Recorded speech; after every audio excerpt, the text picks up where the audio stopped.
This is the site where the roadside memorial was for a young lady named Caitlin. I don't know much about the story, but I do know that she had a memorial here. It's a sad.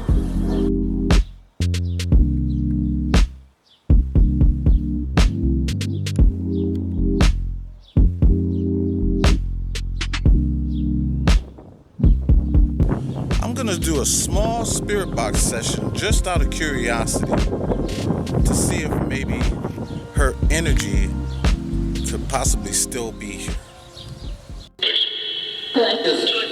Are you here, Caitlin?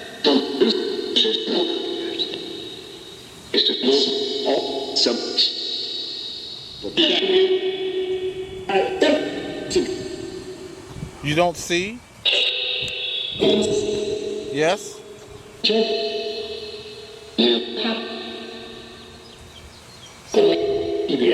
Can you tell me what happened to you? Murder?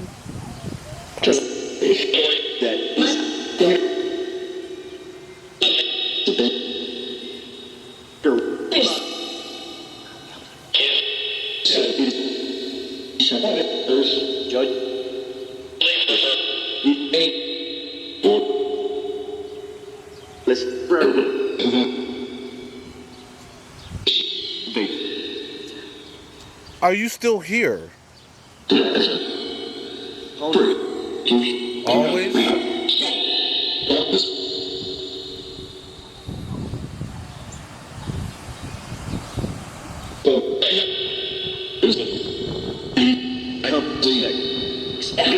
I'm not here to disrespect you.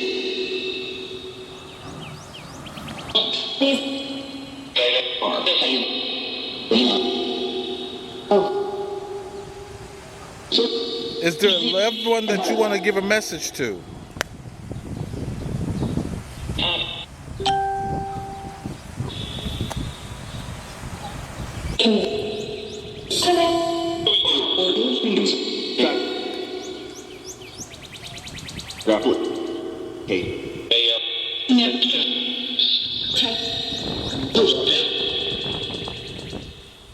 My wife and my daughter, they went on together and got a storage unit. Okay, so we had a lot of stuff in our garage. Okay, and it's actually clean now because it was so compact. It was really bad. Jen, she worked her tail off, her and Cody, to clean this garage up.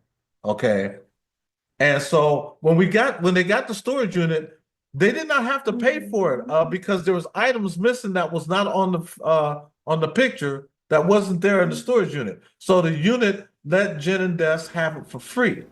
It was And bad so though. it was nasty. It was like rodent infested and everything. So we had to really clean.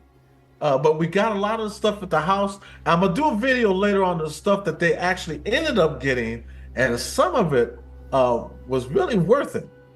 So I'm gonna show that video as soon as I get a chance to edit it.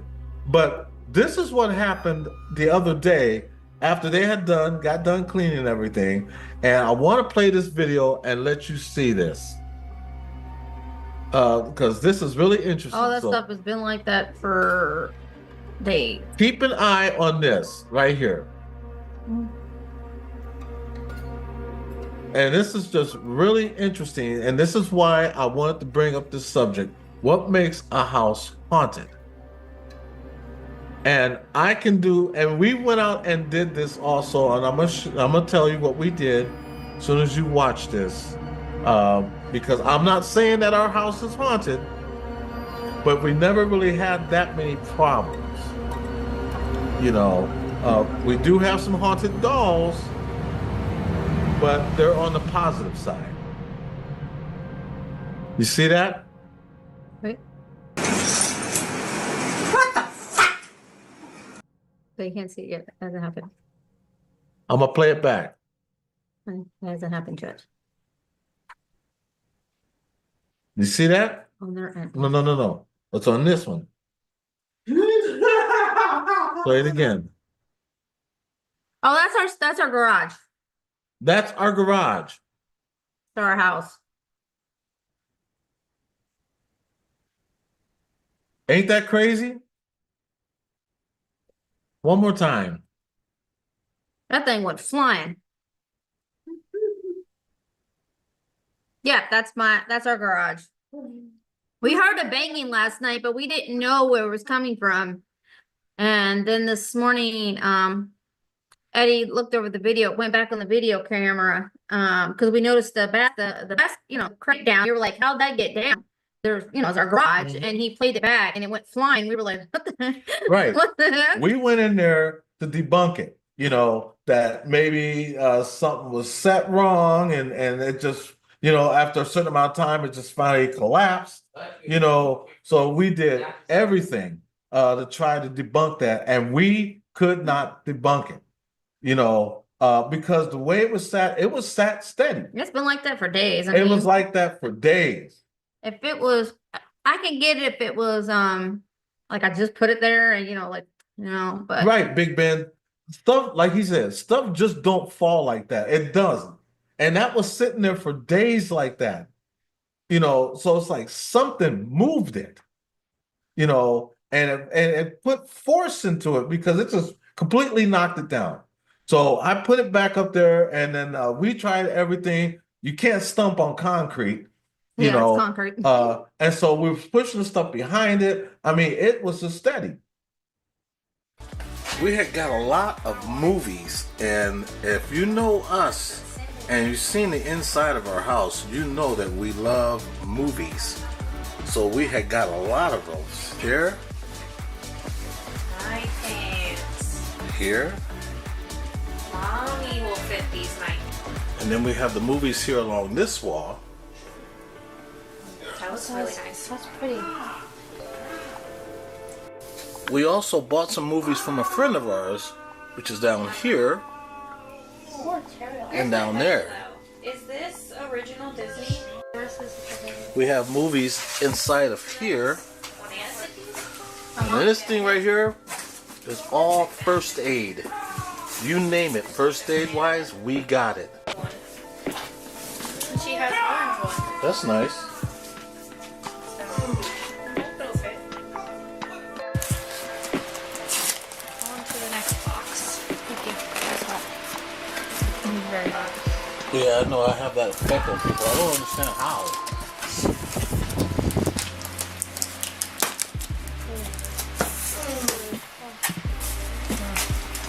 We got cutters.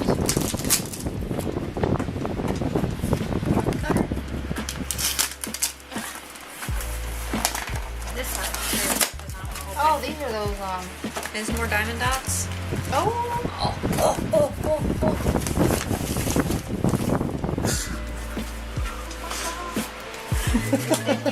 What's the question? Is it in here though? Ah, look at that! It's a light projector. It's okay. Okay. Oh. Yes, Des loves Hello Kitty. That is pretty. Kind of wonky, but it's okay. We can work with it. Yeah, those are completed ones for the diamond dots. You can feel the lumpiness when you touch them. Well, some of those small ones we can give them to subscribers. I'm quite sure our subscribers would like to have these as a little giveaway. nice little giveaway to a lucky subscriber. More Uno cards. This is going to be the fourth pack of Uno cards that we have now. Yeah, that's the original deck though, because the new decks, the boxes are black. And then you have Skip Bow and Skip Bow Express. I used to play Skip-Bo.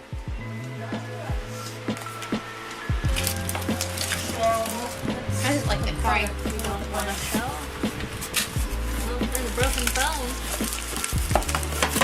We can still go put it in the thingamajig though. Yep. See if we can get any money out of it.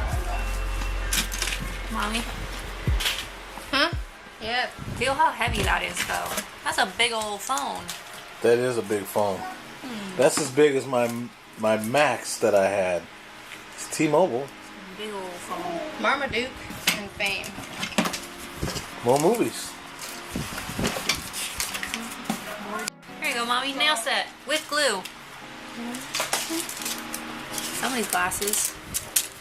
Those are nice looking glasses, though. How bad was their eyesight? We shall see. Let's find out. Slightly worse than mine. Hey, I can still kind of see out of that. Hey, it can be yours if the price is right. The price is wrong, bitch. But unfortunately,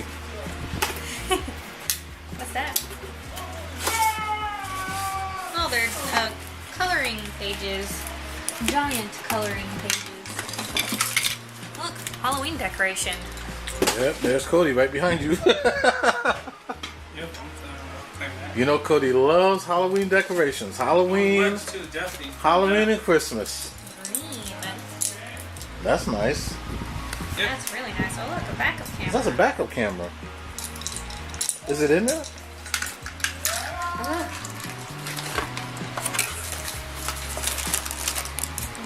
Yeah, Yeah.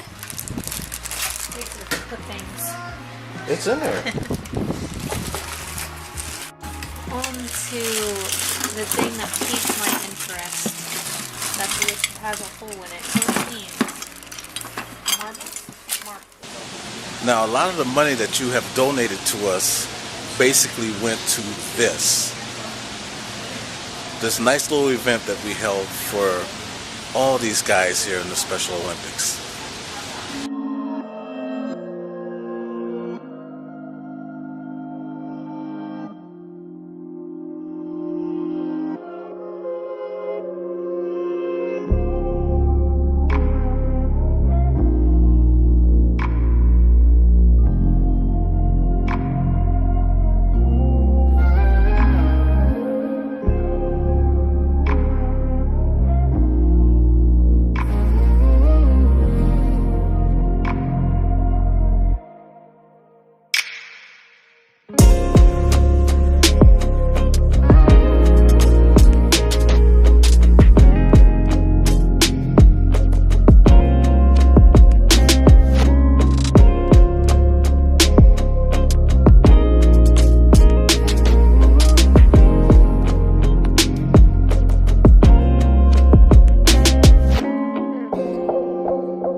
Take a walk with me and the boys as we go and check out some of the fantastic displays of 2025.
and for my family still having my parents,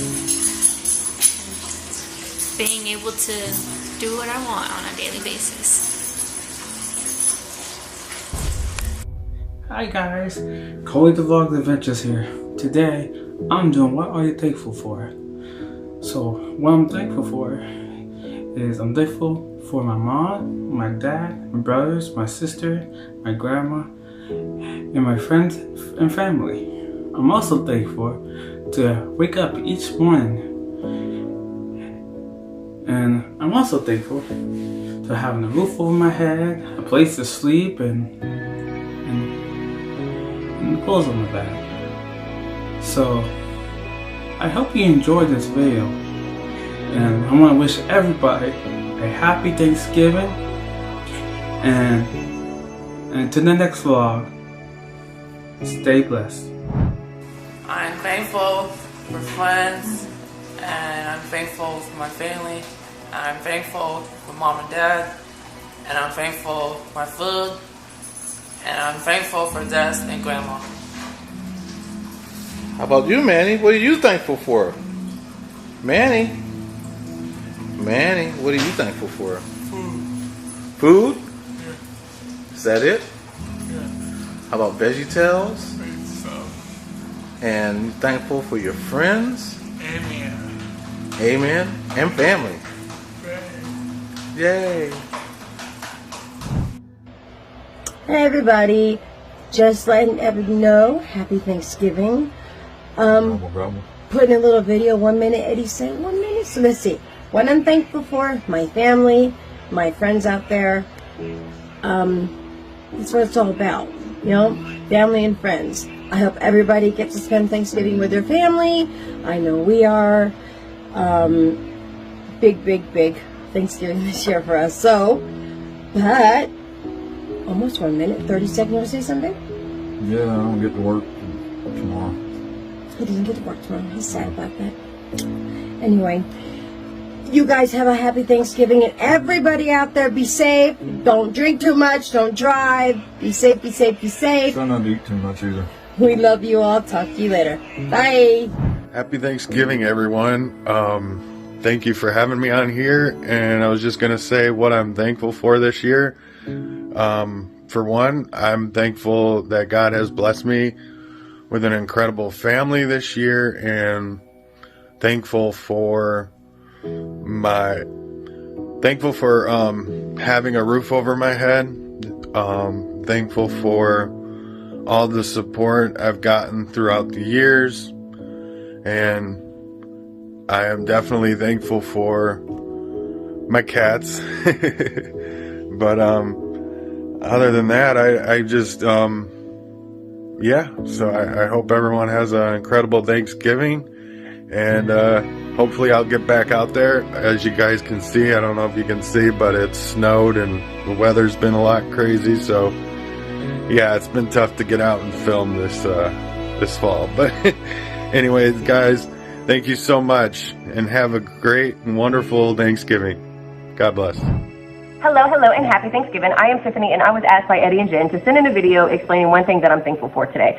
So my one thing is every day that I wake up, I am just so grateful for another gift of being allowed to experience a day with my kids and my family and my friends, and just being able to have that gift is such a blessing to me. So that's the one thing that I am thankful for, and I hope everybody has an amazing turkey day, and they just count their blessings and just take it all in and soak it all in with all the love. So I love you guys, and happy Thanksgiving. Hello everyone. Hope this meets everyone in good health and happiness. Cassie's sleeping right now, so she's not here with me. But we want to wish all of you a happy Thanksgiving from our house to yours. We have so many good things to be thankful for. All of you, our family, friends, the kindness y'all have shown us, and the good times. We've enjoyed our times together. And just want to wish you a happy Thanksgiving. Bye-bye. Much love. So I'm grateful for family, ones who are still here, and of course ones who have passed. I lost my mum and dad years ago. I lost mum in 1999, and we lost our dad 6 months later. I lost my younger brother 4.5 years ago now. That still hurts. And I lost my partner Frank in 2007. And that's the last picture of my mum and dad. That's just before mum died. You can just see the pain in my dad's face there. But, you know, I will say this. Don't cry and be sad because they are no longer here. But smile and be thankful because they were. Happy Thanksgiving to you all. Bye-bye. Howdy folks, Tex here. Hey, this time of year, you know, we need to realize what we're thankful for, what we have, not what we don't have. Don't focus on that. Okay, a lot of people get down and they're more concerned about what they don't have, and they don't realize what they do have. Be thankful for friends, family, and God. Okay, not necessarily in that order. I just want to know that I'm thankful for all of you and all your support, and we will catch y'all on the flip side. Tex out. Hey, what is good, fam? There is just so much to be thankful for this year. I mean, there's always something to be thankful for. The fact that we're living, the fact that we're breathing, that we got loved ones around, just, you know, just so blessed. I mean, I'm here visiting my sister. She's been, let's say, incapacitated for the last year at the hospital, in the nursing home. But I'm still thankful that God has given me the strength, has given her the strength to fight through this and to never give up. And there's just so much more to be thankful for. My friends and family, the incredible family that I have here on YouTube, all of you that are watching this. Love Eddie and Jen. They do such a great job with their videos, and I'm thankful for them as well. But I'm most thankful for my faith, the faith that I have in God, the faith that I have in Jesus, that I know no matter what his plan is, it's the right plan. And when you know that, you never have to worry. You never have to stress. You know things will always work out when you're following him. And that's what I'm most thankful for this year. Hey, what's going on, you guys? My name is Rich, and I am the Steel One. And today I am making a clip for Eddie to say what I'm thankful for, and there's not enough time to make a video of all the things I'm thankful for. I think the number one thing I'm thankful for is God. He has blessed me beyond measure, more than I've ever asked for. Blessed me with a beautiful wife and a great job and a home, a roof over my head, and a wonderful family. My friends, like Eddie and his family, I'm so thankful for them. And yeah, I could go on forever how thankful I am. But I only have a minute, so have a happy Thanksgiving, and I love you guys. Peace. Hello everyone, this is Bloody Kusher, aka Chris, bringing you this video to thank each and every one of you who have shown me support in my content and my adventures. But I want to make a special thank you to all the amazing people I have been meeting throughout my journeys here on YouTube. Whether it's exploring, you know, a creepy abandoned building or a building that's been known for hauntings, I just want to say thank you, and I am super grateful for each and every one of you. And it's just been a really, really rough year, and honestly, I would probably go insane if it weren't for my friends. Joey CTV, Mike and Drina, Tony from Fighting Spirit Paranormal, just the list goes on and on. But I want to say thank you, and I am thankful for all of you who watch. Hi, My name is Nalisha, and I just wanted to come on here and tell you all what I'm thankful for. First of all, I'm thankful to God for my life. It's been a very difficult year, and I'm still here. I'm so grateful that I can still feel love for others. I am so grateful that I still have a roof over my head and food in my house, that I have electricity, running water, I have heat, I said food in my house, I have friends, and I'm so grateful to each and every one of you for being my friend this year. And throughout the years, I want to wish you all happy holidays and let you know that I've never forgot you, and I love you, and I'm just so grateful for my life and for everything. Hey everybody, Bigfoot Michigan Rob here, and happy Thanksgiving. You know, I'm thankful for the basic things in life. My family, my closest of friends, my misfit friends that I've known between a year and 8 years or however long that's been. I'm just thankful for the basics. I'm thankful I can do this video. To Eddie and Jen, I'm thankful for you. There should be more people like you. I'm not telling their story. They're a wonderful family and what they've done. So yes, the basic things in life, everybody. You know, that's all I have to say, really. I'm just thankful to be here. I'm thankful that I have a YouTube channel. And by the way, I am Bigfoot Michigan Rob. You can find me on YouTube. I'll see you in the chat room. Happy Thanksgiving, Merry Christmas, and a prosperous New Year. I am BMR. I am out. Petey! Come here, Petey! Hello!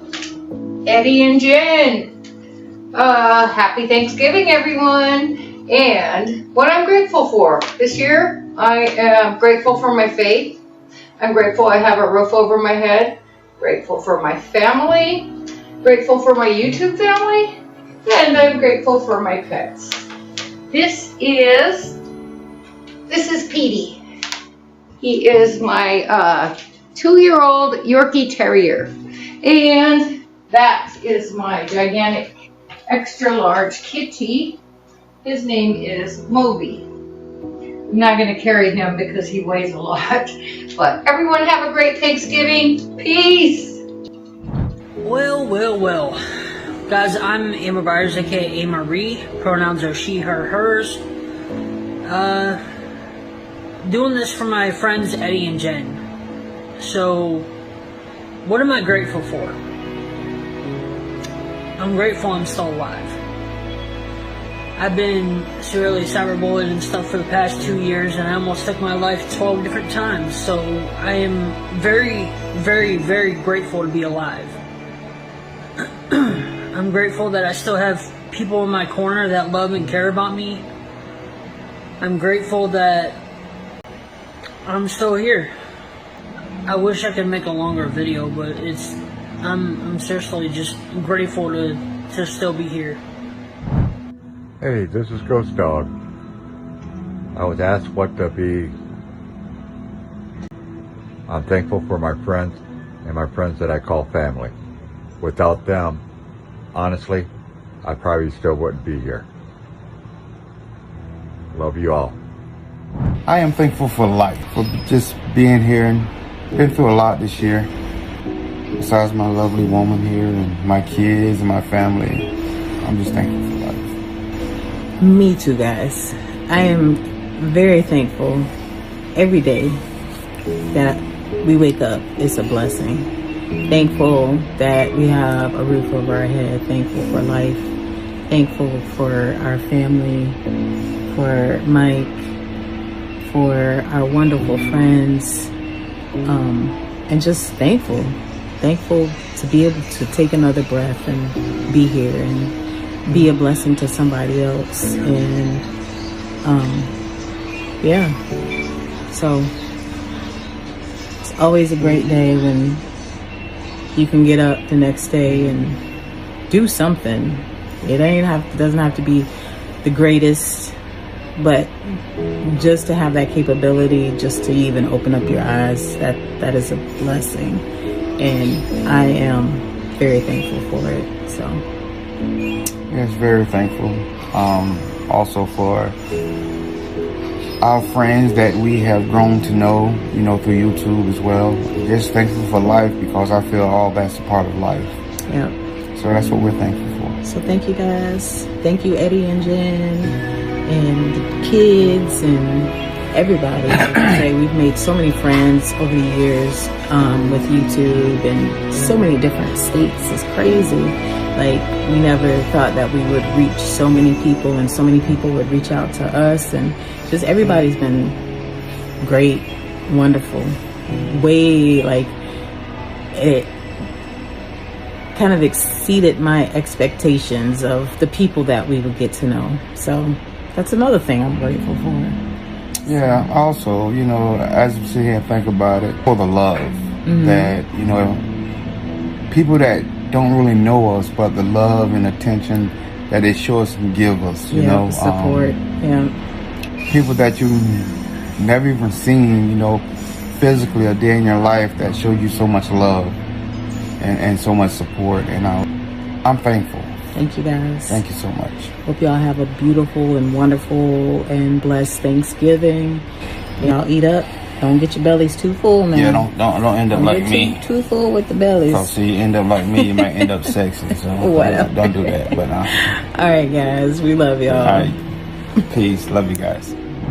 Hey everybody, this is Krista with Blondes and Booze, and I was asked to do a short video of what I am thankful for. Well, I'm going to start out. I am thankful for my family, of course. I'm thankful for my wonderful friends, my podcast partners, everybody in the cryptid paranormal world. Like, you know, I have so much still to learn, and I'm still learning every day. And Eddie and Jen and the boys, you guys are magnificent people.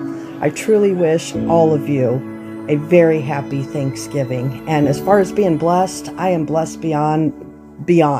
I have my health. I have my kids. You know, I even have my dog here. Maybe you guys can see him. There he is. So I'm very, very blessed, and I count my blessings every day. So everybody have a great Thanksgiving, and we'll see you soon.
to go over and say hi to Cody.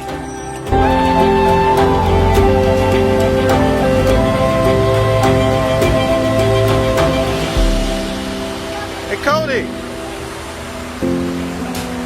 Hey, Cody. You having fun, buddy? Yeah. Check out Cody. Hey, you guys. He is the elf.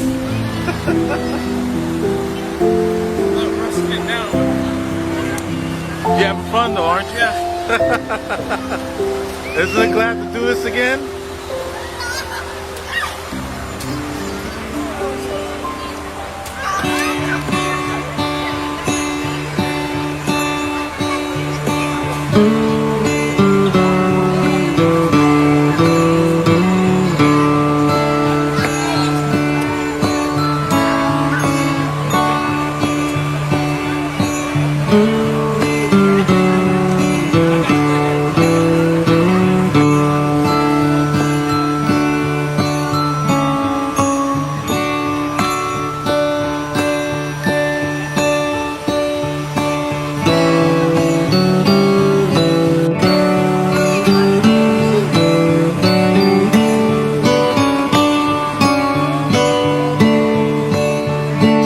Out of all the years that I've been covering Kirby's Christmas parade, this is the first time I've ever actually done behind the scenes. I thought that was pretty cool.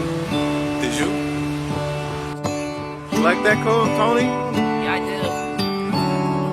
did. He's fine. I just did that behind the scenes back there. Well, he didn't look happy at first. Hey, little man. Is he lucky? Huh? You say hi, lucky? Yeah.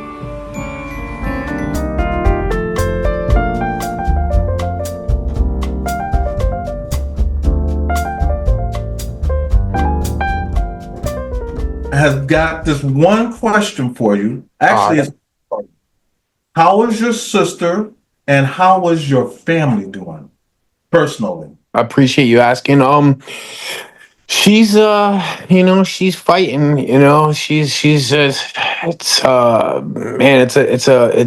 a battle. It's a battle. I mean, she's basically still in a coma. For those of you guys that don't know, my sister 6 weeks ago, a couple days before Thanksgiving, had an asthma attack at home and she stopped breathing. And she was without air for over 15 minutes.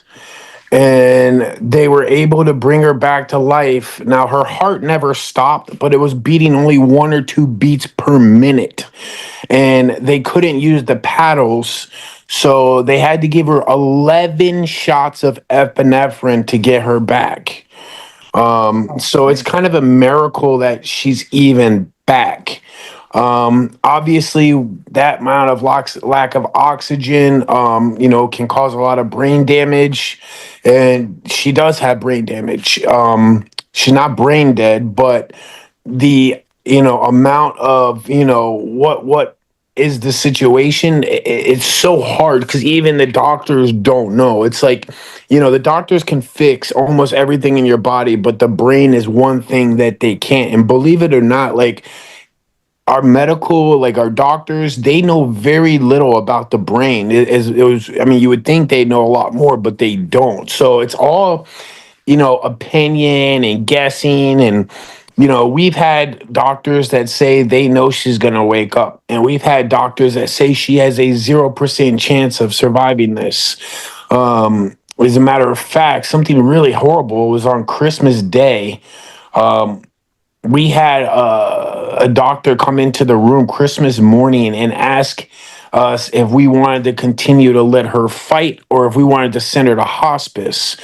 Really just a horrible thing to ask on Christmas morning. And, we said we wanted her to fight. And he went on to say, well, she has no chance of recovery. Who says that, Who said? I mean, you could have your medical opinion, but to say there's 0% chance is absolutely horrible, especially when you have other doctors that say, she has, a great chance of, waking up. And the question is when she wakes up, who's she going to be? What problems? Like, obviously, when she wakes up, she's not going to be normal, like, her normal self. Right. But, to be honest with you, I kind of broke down the first day this happened. I was in South Carolina, so I couldn't come.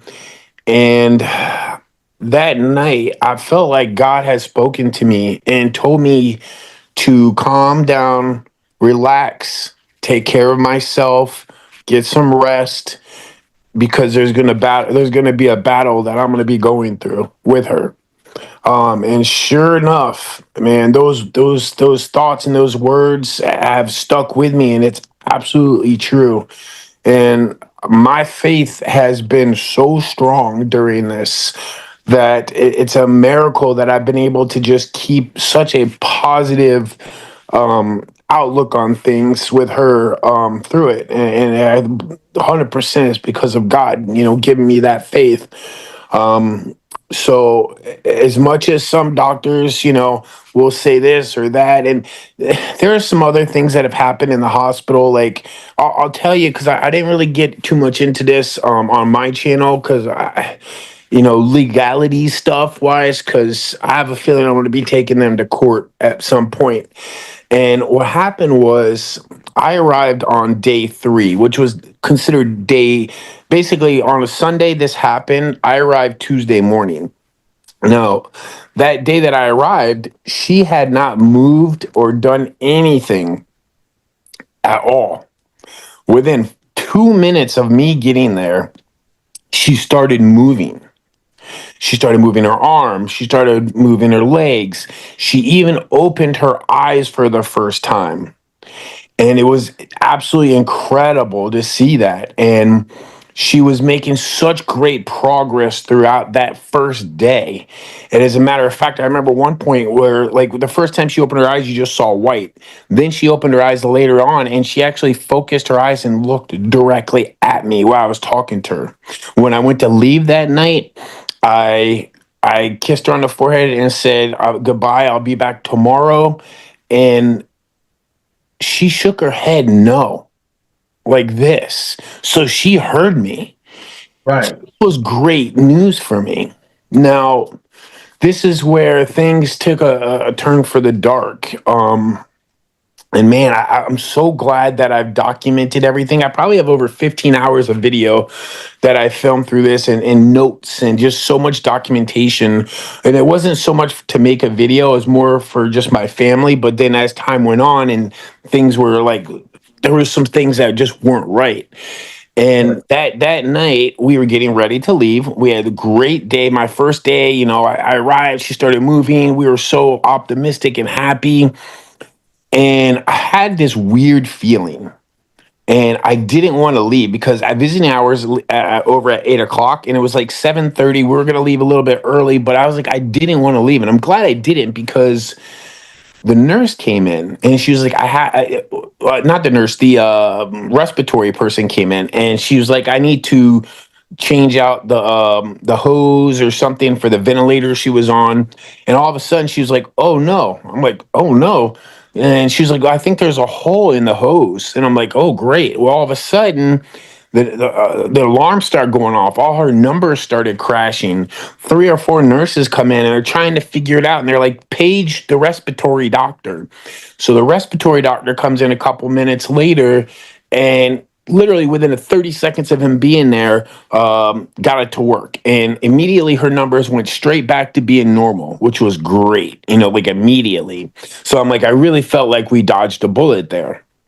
Well, 5 minutes later, a nurse comes in and she's like, I have to give her some medication. And I'm like, well, what do you have to give her? And she's like, I'm giving her fentanyl. And I'm like, why the hell are you giving her fentanyl? And she was like, well, because her numbers crashed basically and we needed to relax her. I'm like, excuse me. The numbers only crashed because of your machine or you guys hooking it up.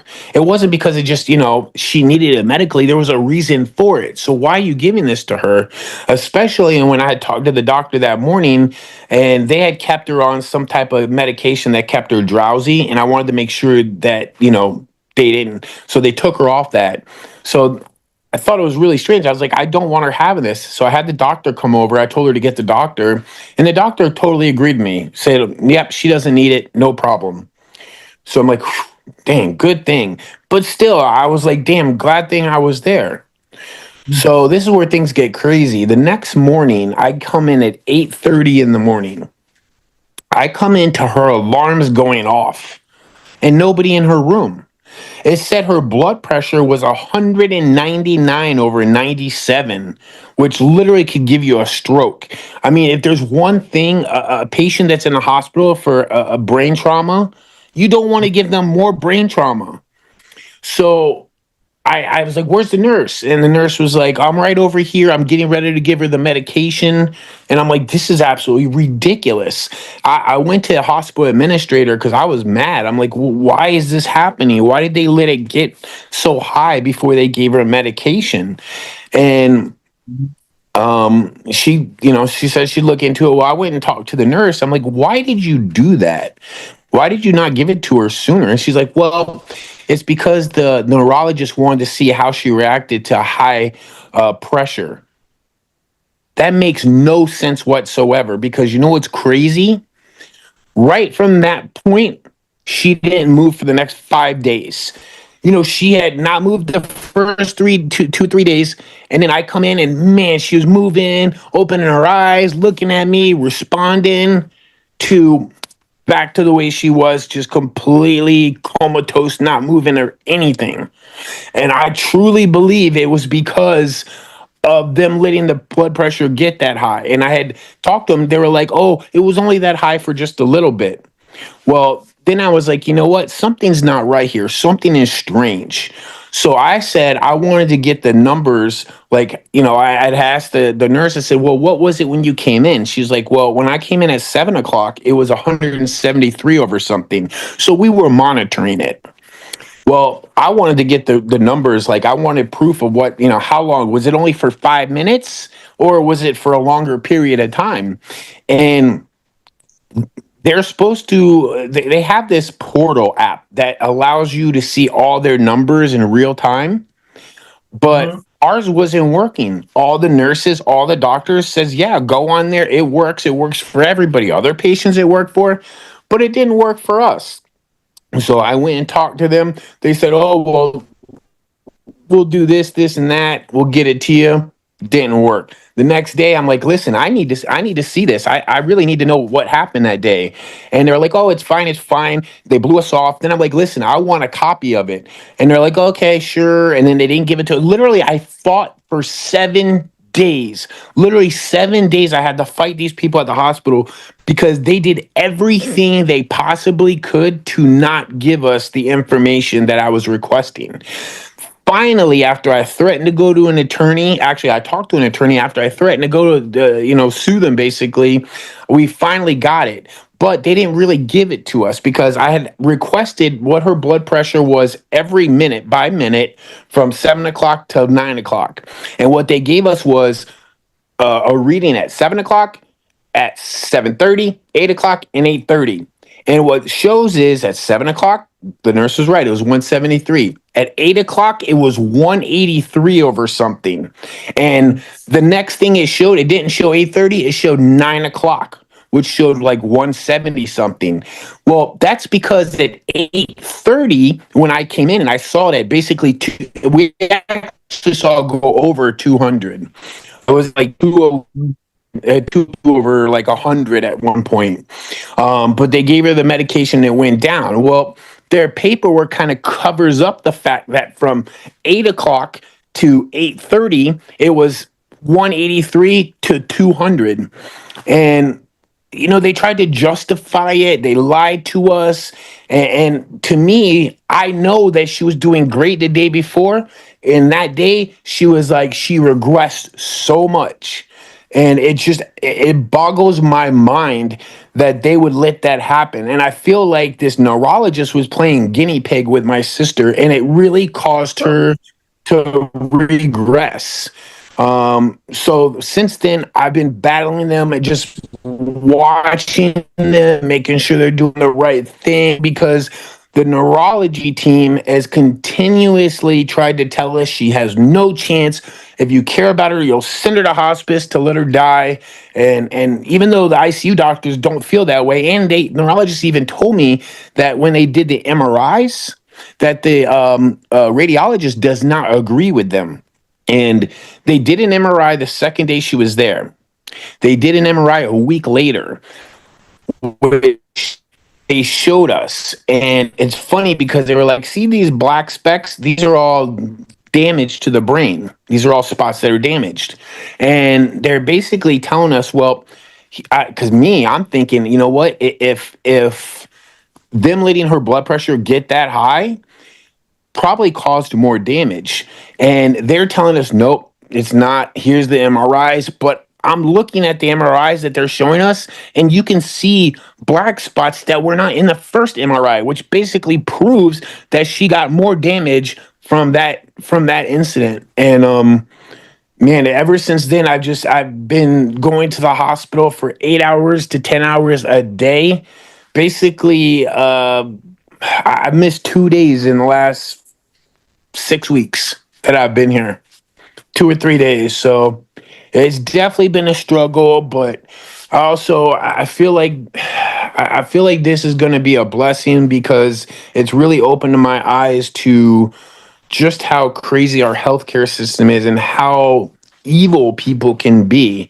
And I'm glad it was bestowed upon me to be able to document everything, because one day I will be putting out a video on the whole thing, and it's going to be very shocking to a lot of people. Some of the other things that they did that I haven't even mentioned, but I don't want to, I've rambled on long enough about it. But as far as my family goes, we're all keeping good, strong faith. We're doing, we figure if she's fighting, we're going to be fighting with her. You know what I mean?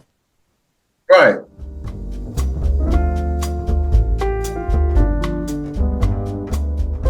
We've gone, oh Lord, mostly to Civil War sites. It started during COVID. We just couldn't stay in the house any damn more. I'm sorry, there's only so much you can put four walls. So we started going to the Civil War sites that they're not in the history books. Shepherdstown. The one that Misty's talking about at Romney. She and Sheriff were doing a spirit box session in the 40-foot by 40-foot fort, what was left of it, in the center, and I kind of ran the Parks and Rec trail with all the little signs and everything. Came back while they were doing the spirit box and sat on the corner of the fence and set my camera up to watch them, my phone up to watch them and record them. And according to what I saw on my camera, I got about 4.5 minutes worth of video. In the middle of her and Sheriff's spirit box session, all of their equipment died. Fresh batteries had been just charged before we'd gone out on 3 different cameras, and her cell phone, all dead instantaneously. I looked down and I had about 1.5 minutes of footage when we went to play it back, and it cut off right before all their stuff died. So that's one we're going to go back and hit again and see the spring. I think there was, I could be wrong, but I think between all of us, there was something like 9 different cameras. Yeah. And everything died. Most of them were Sheriff's GoPros. I was reading Andrew. He said we have a company terminal in Carlisle, Mockingbird. Is that Mecklenburg? Which is what is that area? Which is not even far from Gettysburg. I have seen the videos on YouTube of Gettysburg Ghost Cannon Squadron. I've seen that video too, of the right there at the cannon and the ghost would appear. I've seen that video. I've been wanting to go to Gettysburg for so long. We've got that. What is it? Bloomery, which is between us and Harper's Ferry. It's on the outskirts of Harper's Ferry. Yeah. there's a small national park that's up there, and it's got a couple of 3 cannons that represent the artillery post that was there. And if they keep it clear, if you look straight down from the hilltop at that point, you can see across to where the other hilltop was, where the cavalry was set to charge at the artillery. And there have been people that have said that they've seen both cavalry and artillery cannoneers. And you can hear it. Yeah. Wow. That sounds so exciting. That does sound exciting. There's a lot up here because of the Civil War. There's a lot up here. One of the things I've been researching over the years, and I have not found anything conclusive yet, but I'm sure of it, is that the area that our house and this neighborhood is on is either the staging ground for an attack, Confederate attack on Harper's Ferry, or a retreat of Confederates from an attack on Harper's Ferry. Well, I don't know if any of you guys are aware, but Colonel Mosby and I think it was Sherwood did a prisoner exchange. Yeah. Right down the road from where we are. Really? Mm-hmm. Yeah, they get a marker. They get one of the markers for it. I didn't know none of that right there. Because I remember Ghost Mafia, may he rest in peace, my brother Ghost Mafia, told me a lot about the area where you are too. Did y'all know Ghost Mafia by any chance? I did, yeah. He was a good man. It's the anniversary of his passing is coming up next month. It's still hard for me to believe that he's gone. But because I used to go and visit him a lot. The last time we was there, as a matter of fact, we were supposed to come and see you, but we didn't know where you were. And so, and I told Ghost Mafia, that was the reason why we came to Ghost Mafia's house first, was so that we could figure out where Susan was. And then me and Ghost Mafia, as a matter of fact, we ended up going to a cemetery, which was the last video that we did together. Oh, wow. I think that was a blessing because, it was 4 years ago that I was up there. And I remember talking to Ghost Mafia the day that he passed, and we got a screenshot of him coming out of the hospital from his wife, Heather, AKA Lady Swan. And the day that he left us, he was supposed to just take a little nap, she said, and he just never woke up again, But yeah, I've always wanted to come by and see you, Susan. I just wish I would have got a hold of you then to let you know we were there, because we were right there in his hometown or his city, which was right there, right at the border of West Virginia. And then we wanted to go by and see Cab 7. And that year we wanted to make our way to New York so we could go see Boomer. And we started having problems with our vehicle, so we had to hurry up and get back down here. I remember that. And that's why none of those came to pass. That's why I tell people sometimes God will put you in the direction you need to go. And then if something happens, it's because it wasn't meant right now. Yeah. So we'll end up getting together eventually. Oh, but yeah. You promised me if Jason and I redo our vows that you'll come and sing for us. Yeah, and I meant that, and I am coming up there because we have family in Ohio still, and I haven't seen my family. Jen hasn't seen her family, and it's been 4 years. That's why we're trying to get our vehicle fixed now, so we can make that journey back up there.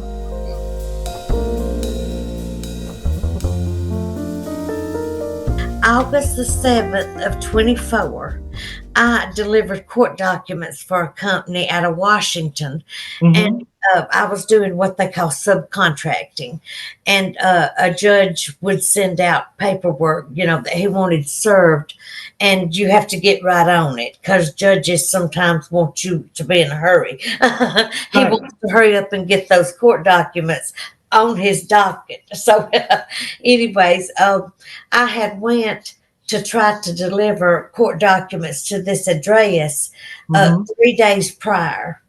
And this was day 4. Well, the days prior, I had went at 12 noon, 3 p.m., and 5 p.m. and still could not get them. And so I thought, I'm going to drive out there. It was a real pretty drive way out in the country. And I said, I'm going to go and see if I can't catch them early, maybe leaving for work one morning, you know, because like I said, I couldn't catch them the 3 days prior. And so day 4, I got my Diet Mountain Dew, got in the car. My babies rode with me. And I thought, let's just take a drive for day 4. Maybe we can catch them leaving for work. It was a little after 7, I believe, a little after 7 a.m. And we pulled in the driveway. I kept my flashers on. I thought it was just going to be catch them coming out the door. Hi, my name is Selena, and I have some paperwork for you. And that's how it usually goes, you know. Every once in a while, you run into somebody in a bad mood, and they take it out on you. So I just try to, what you call, de-escalate and try to smile and just hand them the paperwork and tell them thank you. And that's how simple it was supposed to be, you know. And I pulled into the driveway. I had my flashers on, and my windows were up because my air conditioner was on. And I keep my doors locked just out of safety, you know, because I've had a couple of, I've been shot at. Somebody shot over my head to scare me, and I've had my feet shot at, things like that. Really? Thank goodness I've never been hit. But anyway, I just pulled in, flashers on, and I sat at the end of the driveway, and there was the house over here to the right, and then a little carport that was connected to the house, and they had a brand new Bronco and Harley sitting under their carport. And I just sat there and just kept on looking at that house, you know. And I thought, well, they've not cut on any lamps or anything. You know, maybe if they got up to make their coffee or something, they'd cut on a lamp and maybe look out the window and see that I was out there. But I had a knee replacement, so I was moving a little slow, and they had a large black dog in the yard, and I was a little scared to get out of that car because I couldn't outrun that dog.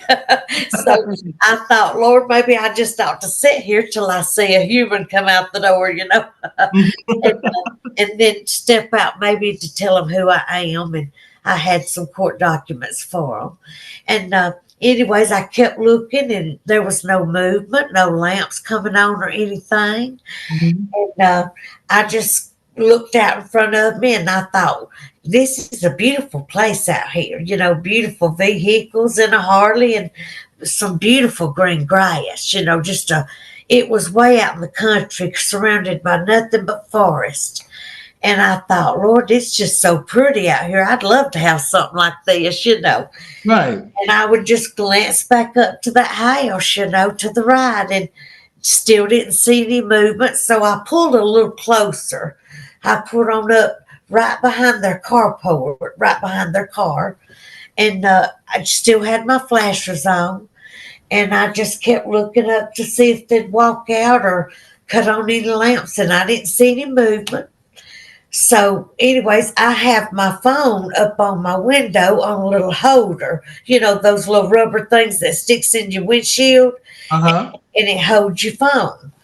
And so I just so happened to glance back up, and when I did, there was a larger than life, and that's the only way I can describe this thing, covered in nothing but just immense hair. Just had the hair, and I don't care, I'm going to mess up my hair to show you, but look, this is what it looked like. Like, you couldn't see a face, you couldn't see eyes, you couldn't see nothing, just hair in his face. And this thing was so big and so large. It width and height and everything. This thing was so large. And I thought, Lord, what in the world am I looking at? You know, and you did that cleaning off your windshield. Maybe there's a speck that maybe you need to, you know, you doubt your intelligence, you know. Right. And I thought, oh, Lord, what am I seeing, you know? And I thought, just take a picture And that way, when you get home, you can zoom in and you put this thing to bed. You know, you won't be wondering what it is no more. You can zoom in and see what it is. And so, anyways, I took my camera off of the windshield, off the holder, and when I went to take a picture, there was a little scrawny little gray one standing right beside that huge one. And this little gray one was so skinny, Eddie. Y'all, it was just so little and bony, like every bone showed. Like it was a huge difference from this humongous thing to this tiny, scrawny, malnourished looking one. Right. And I thought, Lord of mercy.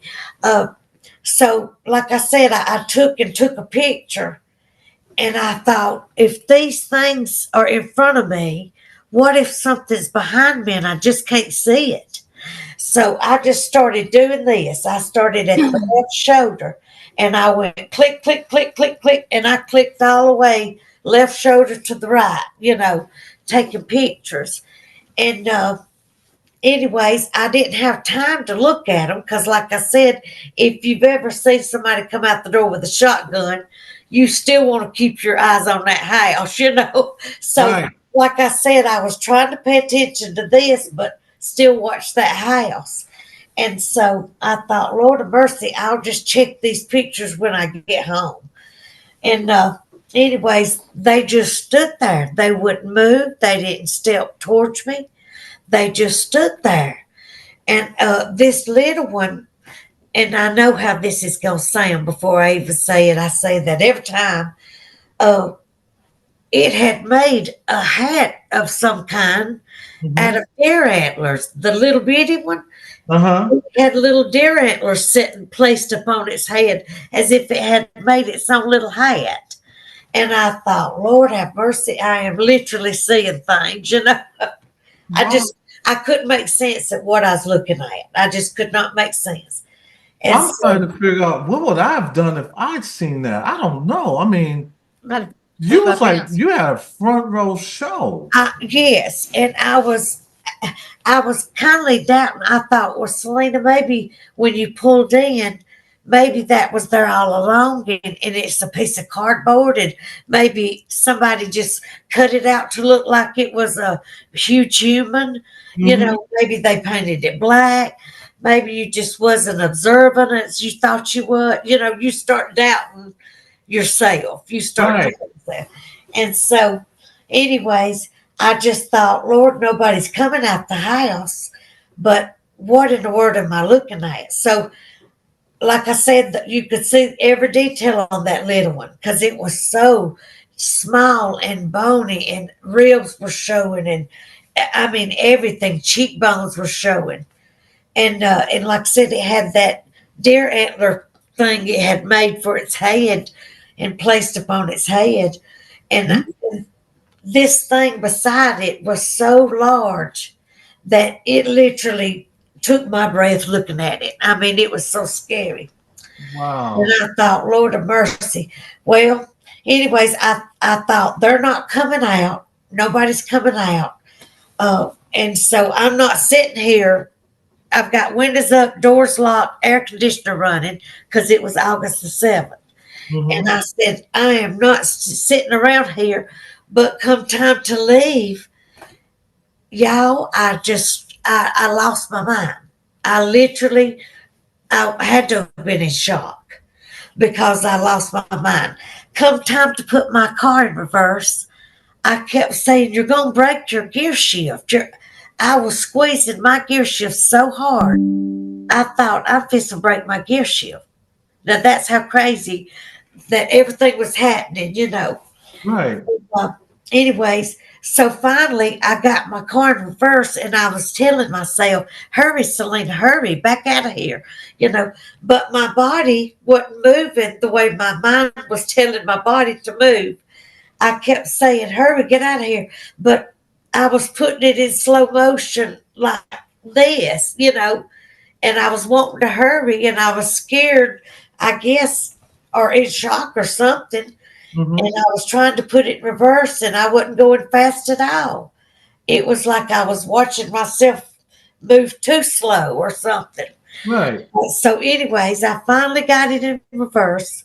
I backed out, and the asphalt began where the driveway ended, and of course, it was a dead end road, so their house was at the dead end. Anyways, I hit that asphalt, and Eddie, y'all, something happened to my leg. I hit that gas so hard. I don't even think I thought how fast I was going. My leg automatically just smashed, and I took off. And there's a stop sign at the end of the road. And to be honest with you, I said I didn't even want to stop at that stop sign, but I knew I had to. And I looked to the right, to the left, and when I looked to the left, there said a big old X formation right there on the left side of the road in the woods, right there at the end of the road. I thought, oh my Lord, please just let me get home. And I had my GPS set to find me back home because I had used it to find the address. Right. Anyways, like I said, this was day 4.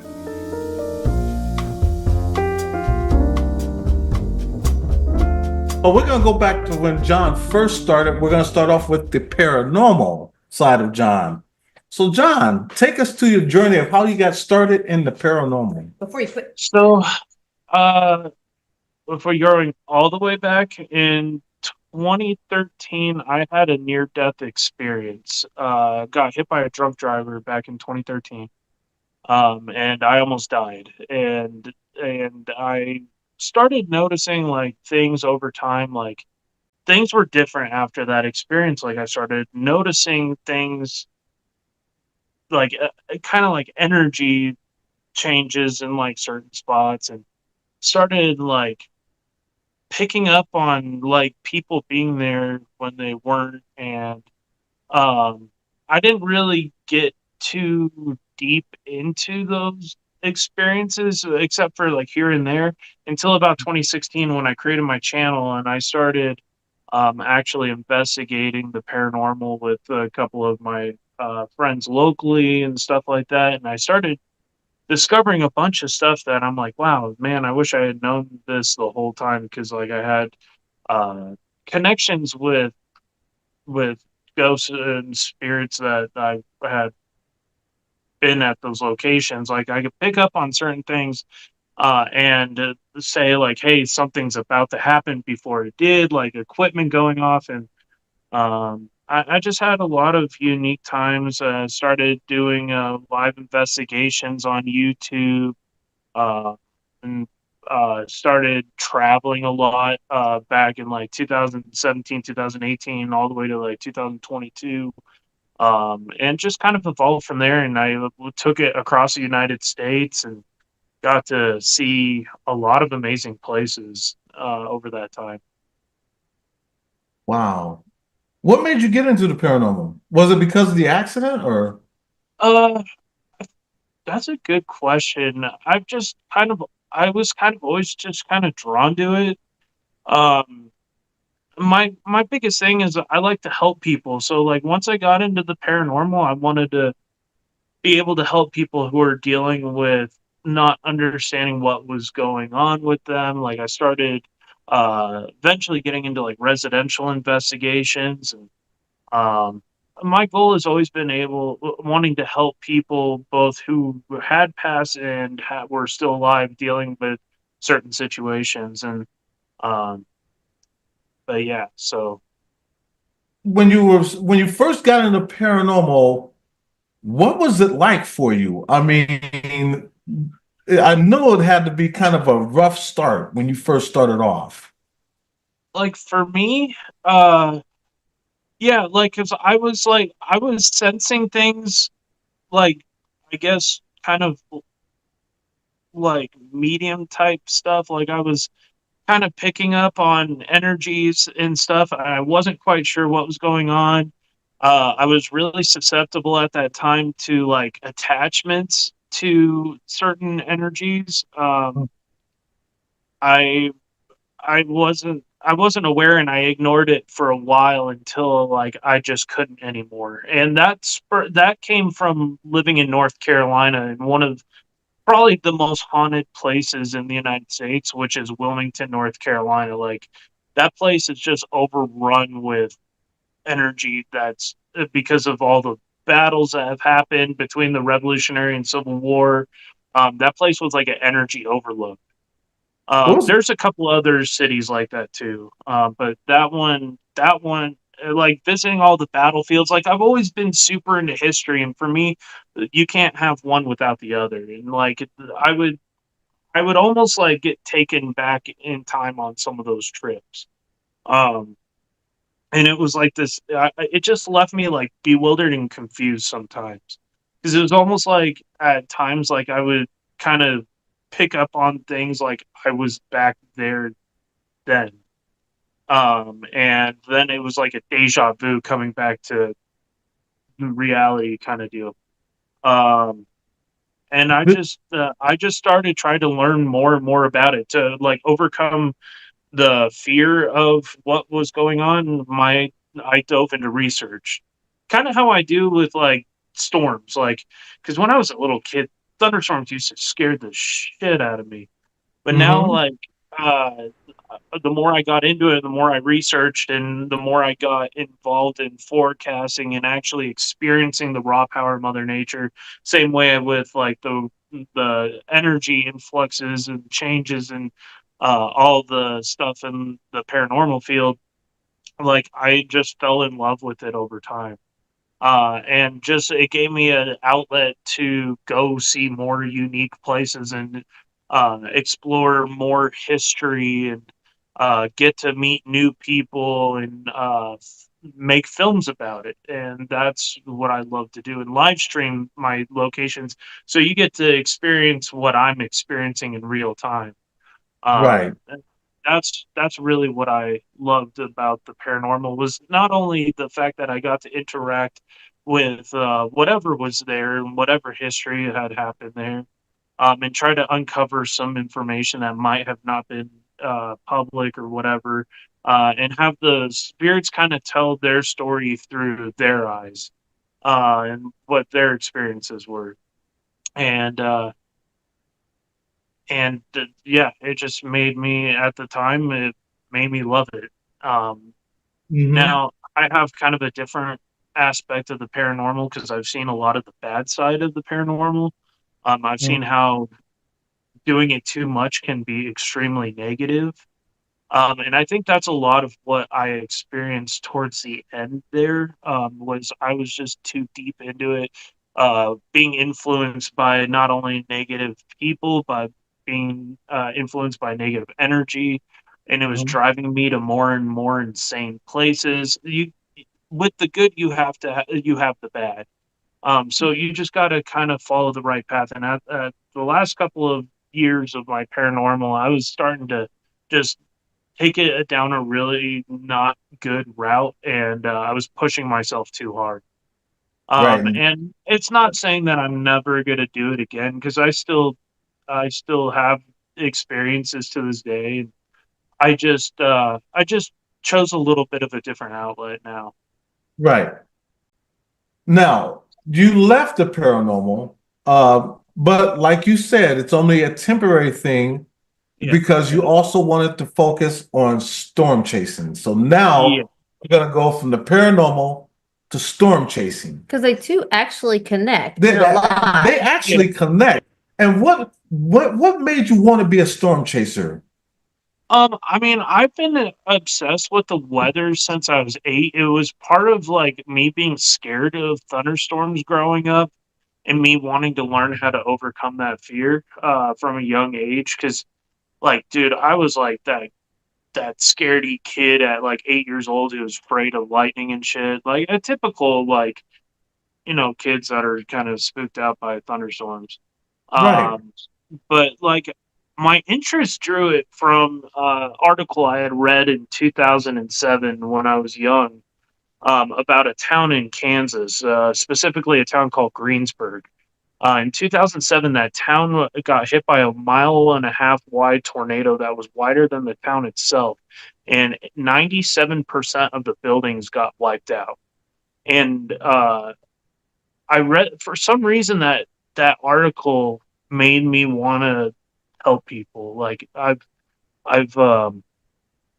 I've always wanted to be able to help get the warnings out. I wanted to learn more on the weather and learn how to forecast and maybe give at least somebody who's reading the materials that I'm putting out some advance warning that things could happen and go in a wrong direction.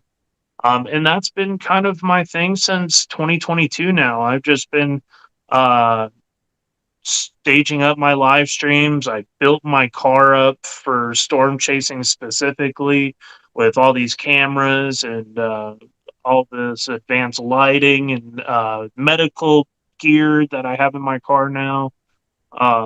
I mean, a ton of stuff that I have in my arsenal, and be able to document it all, but also be able to live stream those experiences that I'm having, so I can also educate people on how these storms work. Because in Texas, in the tornado alley, we get storms called supercells. They're rotating Right. thunderstorms that are usually accompanied by tornadoes or large hail, or sometimes both. But they're rotating updrafts that change in the direction of the wind at the different elevations. And once the environment comes together with the instability and the moisture and the instability and the wind shear all start mixing at the same time, you get that hot and cool air mixing, and you get these giant thunderstorms that start rotating. And those are the storms that have always interested me the most. I've been a fascination with weather since ever. Like, and when I learned about what supercells were and how they produce these incredibly strong, violent tornadoes, and the images of the people who are affected, it just made me want to get into it more. And I started chasing live on YouTube, and in 2022, and got to chase in our hometown in San Antonio, and uh, got to go up towards Oklahoma and Kansas and chase tornadoes in New Mexico and Mississippi and Alabama. Um, and just we got I've been able to fulfill that kind of dream of mine to help people along Mhm. those ways. Those live streams do help save lives.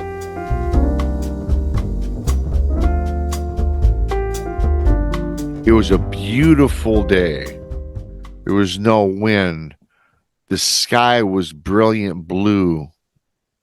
The sun, beautiful orange. The backdrop of the Manistee National Forest, greens, beautiful colors. Calm day, beautiful day. Water was calm, hardly nobody out there, very secluded. So I'm motoring around with the fishing boat that I rented, and after I found this spot. It's like in a little cove. Mhm. And so this is where I said, okay, this is where we're going to start fishing. So I started drifting, maybe it was like 90 feet from the shoreline. And I go to take the tackle, get it together, and start redoing the lures from the previous attempt. So Cindy's just staring, observing nature. And she says, hey, Rob, somebody's throwing rocks at the boat. I'm like, what? I look up. I don't see anything. I said, yeah, there's nobody out there. Look, there's nobody on the shore. In fact, Eddie, there's no shoreline really. What it is the forest dropped right into the lake. There was no sandy beach or anything. There was an area that was kind of had less trees, so maybe you could put up a little tent there, and you could probably, camp there for a little bit, but very small area though, from what I recall and what I noticed. So I'm like, hey, Cindy, let me just, get the lures together, get the tackle together. So again, I go back doing what I'm doing, fixing the rod, the reel, getting it ready to roll. Cindy more emphatically says, Rob, somebody's throwing rocks at the boat. She says, I seen a rock just skip right in front of the boat. I look up, I look to the tree line, I look into the forest, pan around, I see nothing once again. I said, Cindy, honey, okay, perhaps somebody is. I don't see anybody. Let me just finish doing what I'm doing, and I'll join you, and then we both can observe together. She goes, fine, okay. Now, for whatever the reason, I'm looking down, taking care of the tackle, the gear. Then, I don't know, I just happen to look up in the air, look up in towards the sky, beautiful blue sky, and I see this object falling from the sky, right? I'm like, what the heck is that? And yes, it ends up being a rock about the size of a baseball, and it drops about 4 feet right in front of the boat, kerplunk. Boom. Ooh. I'm like, whoa. So I'm like, wow. I'm going to turn to Sydney and kind of apologize because I know this was a rock.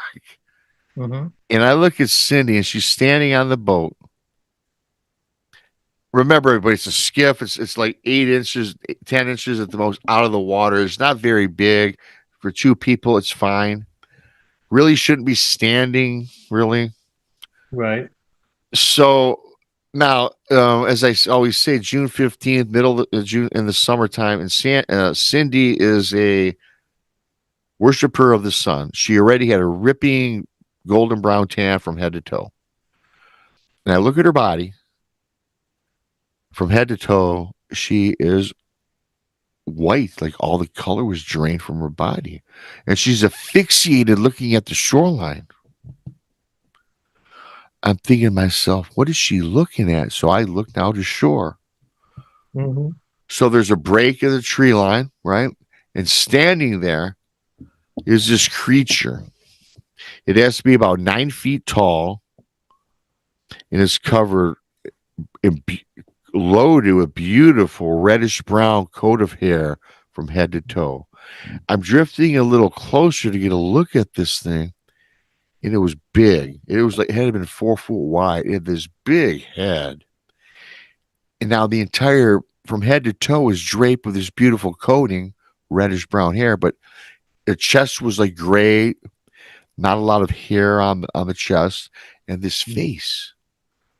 Gray face, distinguishable. There's no hair on it whatsoever. And the face had a lot. This face appeared to have, it was really rough looking.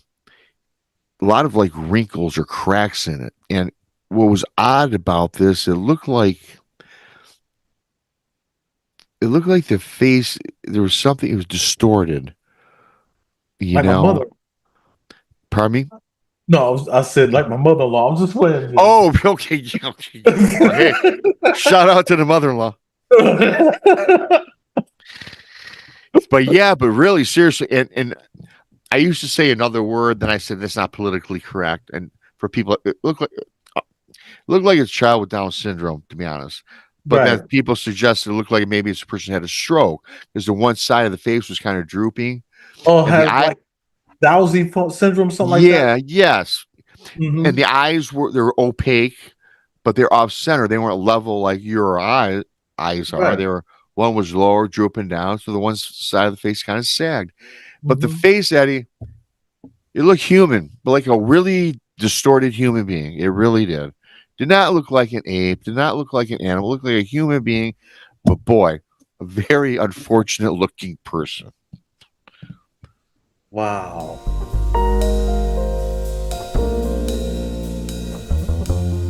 What first sparked your interest in the paranormal? Mike, I'll let you go with that. Okay.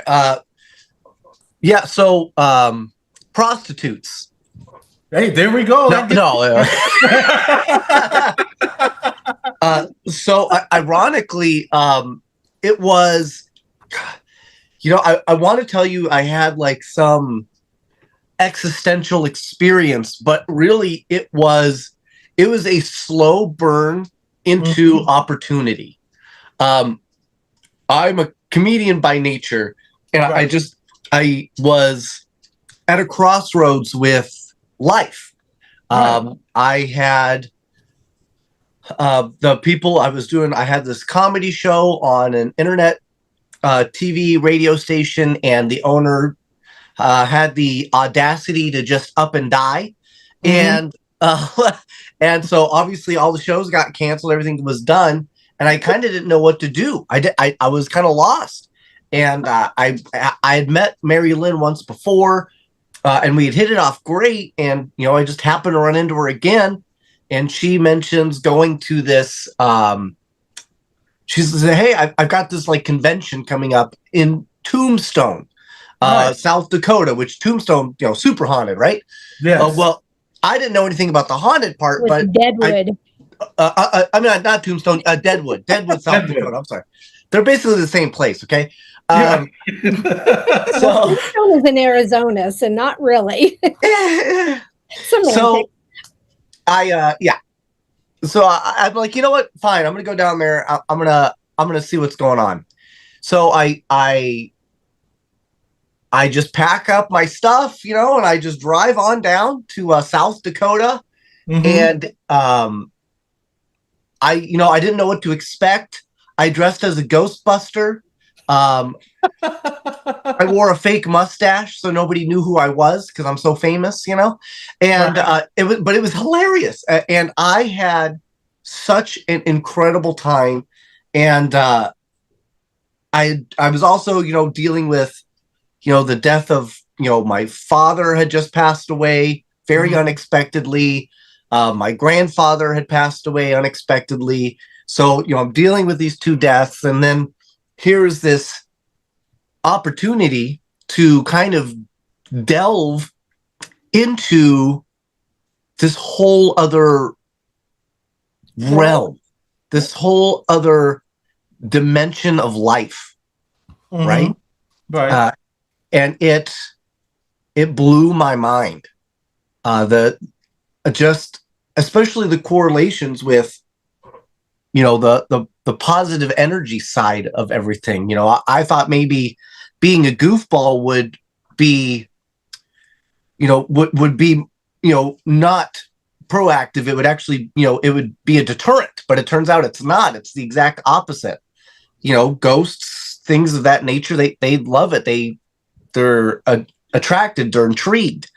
So that's kind of what got me involved was Mary Lynn just told me, hey, come down, and that was when I decided that's kind of the avenue I wanted my comedy to go, and we started the podcast Sidekicks Paranormal, and then that grew. That turned into the TV show Para with the Normal, and we still do our podcast. It's called Para with the Abnormal now, right? But now we've done a full season. We're getting ready to start filming season 2, and we've got a bunch of other projects on the horizon now. So I mean, it's incredible how it's grown.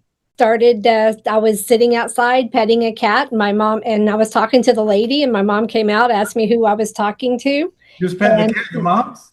My mother, yeah, she came out and was asking who I was talking to. So you was petting your mom too? No, I was petting my cat. I was petting a cat. No, I'm sorry. I was just having fun with it. Because you had said, I'm petting my cat and my mother. I'm like, so mom and the cat? I was petting the cat, and my mom came outside. See, I pet cats, and they kick me out of the strip club. It's ridiculous. Well, you're petting the wrong cat. And that reminds me, Christina and son have rolled in here, and I was looking right at, where is it at? Right here. She said, oh my God, I was on the phone with my daughter. I put the volume up, and all I heard was prostitute. That's great. That's funny. So I'm sorry. Go right ahead there. So my mom came out, and I was talking to the lady, and she asked me who I was talking to. And I told her, and she said, well, there's nobody there.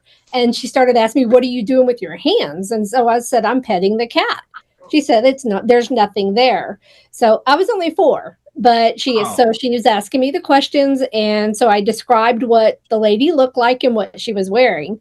Well, we had just moved into this house a couple weeks earlier, and across the street, the lady that used to live in the house had moved over there, and so she was the landlord.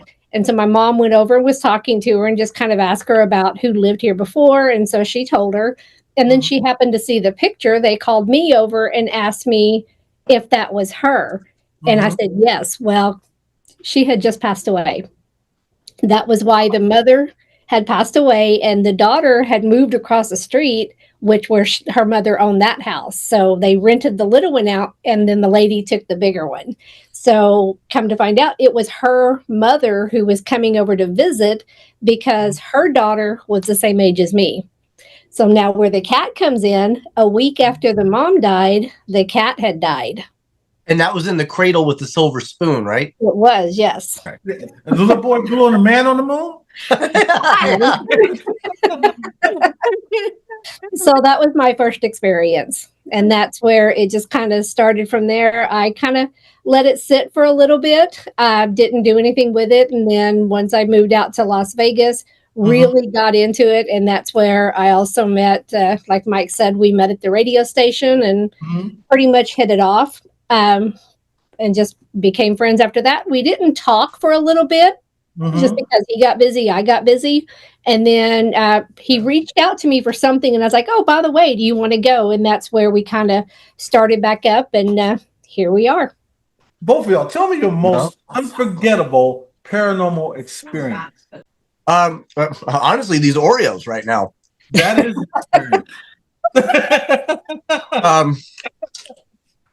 okay. All right. Unforgettable. Unforgettable. That's what you are. We've been to some pretty cool places. And I've seen some pretty cool things, but I would have to say one of the most unforgettable experiences actually took place at the Washoe Club in Virginia City. And we weren't actually there to film. We were there as guests for a convention. And I was upstairs on the second floor of the Washoe Club, and we were having a little bit of a get together.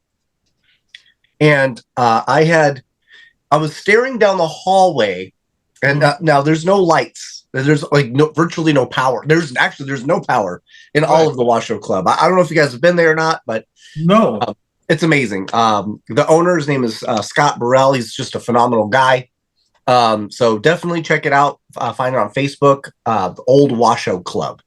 I looked down and I saw just the dark shadows, which is normal, but it's the first time I actually saw something in the shadow move. Oh. And I've heard voices. I've had some really incredible Estes methods that have been just wild. I've had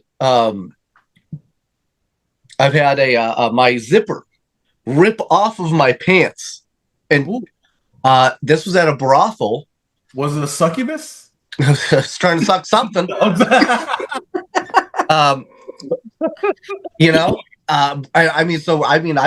had some incredible things, but I think that was the first time there at the Washoe Club that it was so unexpected that it was hard, and it was so hard for me to explain because it definitely looked humanesque, but it obviously wasn't.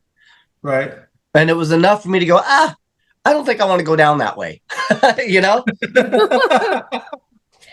So Mike has a tendency of when we're doing investigations and stuff, he likes to kind of go off and hide by himself and just experience it. So that's why he said he didn't want to go down there. He didn't have anybody to go with and nobody to protect him.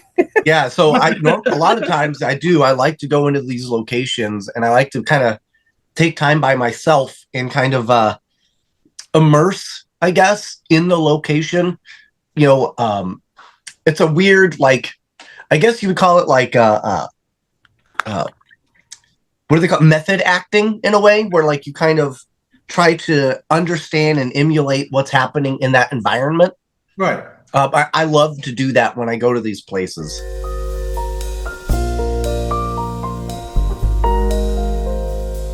What first sparked your interest into the paranormal? Liz, you go first. Honestly, it was, back in the day when taps was a thing. I just stumbled across that show, and I didn't even know ghost hunting was a thing. I've never seen a haunting in my life. I've never experienced anything of the paranormal prior to that. But I've always had this weird, like fascination with it, though. Regardless, like my favorite holiday is Halloween, and I like haunted houses and like the showman of it or whatever. But so anyways, what happened though was I was watching that show, and I was a manager at Wendy's in Missouri, one of the Wendy's in Missouri, and I had this coworker, and his name was Jesse.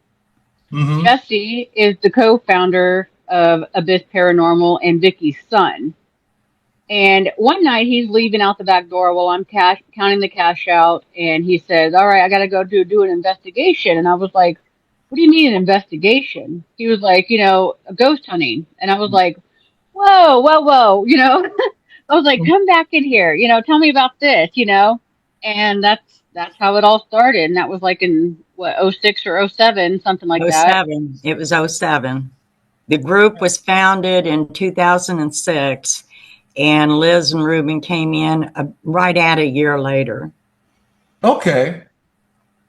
And I want to give a shout out to our members that are showing up. Thank you so much for being here. We love you guys. Kelly, you know who you are. We love you.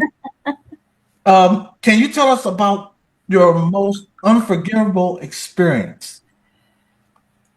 Yes, I can. So as somebody who had never experienced anything like the paranormal world or whatever until I got into ghost hunting, and I myself am a skeptic. I consider myself to be a pagan atheist, as I think we talked about that before. Right. So I don't necessarily believe that there is a God and that sort of thing. And I'm a person who you have to see it to believe it. Right. And of all the investigations that we have done, I've never seen enough conclusive evidence that made me say, "Oh my God, there's something to this," until last year, I believe it was, might have been the year before. We investigated a home in West Plains, Missouri, and we were reviewing footage from the investigation, and nobody caught it. I did, so it was like a shock to my brain because, normally if we catch something, everybody's like, "Oh, look at this, Liz, look at that." I'm like, "Oh, well," but because I found it, it like did something in my head. I don't know how to explain it, but it was the most awesome stinking footage I've ever seen in my life. It was, the camera was in the kitchen. There was this black fog-like mist type thing that came out of the ceiling, zoomed over to the, no, but it zoomed over to the window and stayed there for like maybe half a second, and then did like a loop and dropped straight down to the floor. And that was profound to me. You sure it wasn't me? Eddie, I've seen you move. It wasn't you, hon. Okay. Peeping Eds or Peeping Toms. How about you, Vicky? Well, the paranormal has been, I really honestly don't remember a time in my life that I wasn't watching. I did my first investigation when I was 16, which that was many, many moons ago, guys. And what it amounted to was like Teresa Caputo. She has that old cassette tape recorder. I had one of those and a flashlight. And it was the most stupidest thing I ever did because we was on the Missouri River. It's 3 o'clock in the morning, and it was me and another girl who chickened out and wouldn't get out of the car. But we was like a quarter of a mile from one of the well-known mafia drop-off spots where they drop people in the river. Right. And out in the middle of nowhere, there was no houses for at least a mile, And here I am, 16 at 3 o'clock in the morning, and sitting in this house that kids went and partied in and everything else all the time. But no, I was born a dreamer, and I'm an empath. So I experienced a lot through those two things. I didn't really realize I was an empath until I was like 11 or 12. And I didn't say, oh my gosh, I'm an empath, because I had no idea what an empath was. All I knew is realized I was feeling other people's feelings. And I went into a McDonald's after church, and it was crowded. And I sat down, and I was feeling all these different emotions and things. And I was able to kind of single it out. This was coming from this area, and I was seeing stuff, the feelings that I was getting. And I gotta ask you, why is it that everybody that's in the paranormal, first restaurant they have to go to is a McDonald's? Well, I went to it wasn't. I did at Pizza Hut quite a bit, but it just so happens I was able to recognize what was happening, because I went in McDonald's feeling really good after church, and just, and I got in there, and part of me was sad, and then it was like I had mood swings, and I started realizing I was picking up on what people was doing, Got that Happy Meal in it. You're like, oh. Yeah.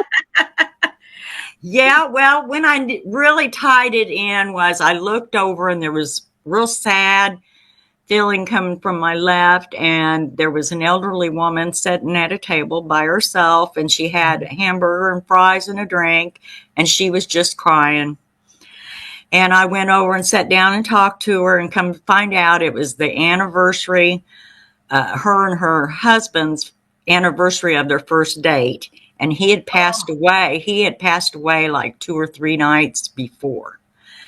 And when they would celebrate it, they would go there, and they'd try to sit in the same place and, have a hamburger and fries, which is what they did. And so I sat and talked to her and kept her company, and kind of lifted her spirits, I guess, a little bit. But between it and the dreaming, and then I would see stuff, but I didn't realize that nobody else was seeing it. It was like flashes of stuff. Right. And then later on, I think it's because I became aware of being an empath and stuff, I kind of like started focusing. And it wasn't like I sat down and really focus on it. But every once in a while I would hear a voice, and it would tell me something, or I'd see something. And it was just like a flash, something. But that's what got me into it. And then my son came back from college. He went to Florida for a couple of years. And I'd had a lot of people calling me up and saying, hey, I've got this going on and this going on. And I thought, it'd be kind of neat to be able to start up a group and help people. That's our main goal. Our slogan is helping people stay in good spirits. 85-90% of what we've done up until we started doing global ghost hunts has been residential or private, investigations. That's why we don't have a lot of video from early on. I do have some, but it's on a different PC, and I got to get it off the hard drive and just all kinds of stuff, because the programs are different, Right. But that's my grandmother was Quaker. I found out when I realized I was a dreamer. My mom found out, and she made me go talk to my grandma, and I found out she was Quaker. And when she was about 14, she was basically shunned because she was a dreamer, and they thought that she had sinned and brought the devil in the house. And because, they just didn't believe in stuff like that. Right. And she had a dream of some guy going to plow a field with a certain horse, and the horse turned on him, and he ended up being really, really hurt. And I guess he came to their house to get her dad. They was all going to work the field together. And she told him, don't use that horse, use another horse. Well, to prove her wrong, they used the horse, and the guy got hurt.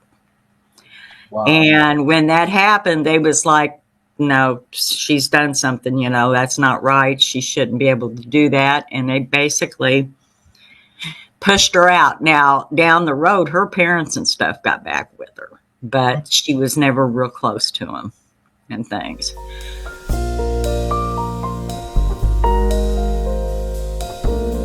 How you doing, Eli? I'm great. How are you? I'm doing anybody I can. The good ones twice. Hey, God's good, man. Now, you have a story that you would like to tell, and this is a great testimony, and I've wanted you to share this. So this is the shine. Hey, well, man, it's always good to share God's story, or Jesus' story, Jesus' son's story too, that he gave us another life to live. You can't you can't just ignore his call. I mean, you got to do right by him, because if not, he won't give you the second chance to come back. And you're right. I mean, a lot of people take life for granted, and they do things they're not supposed to, stuff like that. And at the end, you will pay if, let's say, if you pass away or whatever. But it's a lot of people say, death is like, is everybody's death. You know what I mean? Like they pass away, they be a ghost. No. What God showed me is, what Jesus showed me is that, he showed me how death was. He showed me how everybody's death is different, and he showed me what mine would be if I didn't change my ways in a lot of ways. So, if you'd like me to share my story, it'll be short. Trust me, it won't be long. That's why I wanted you to share your story. Yes, share your testimony. And before you do though, I want to say to Regina, where is it at?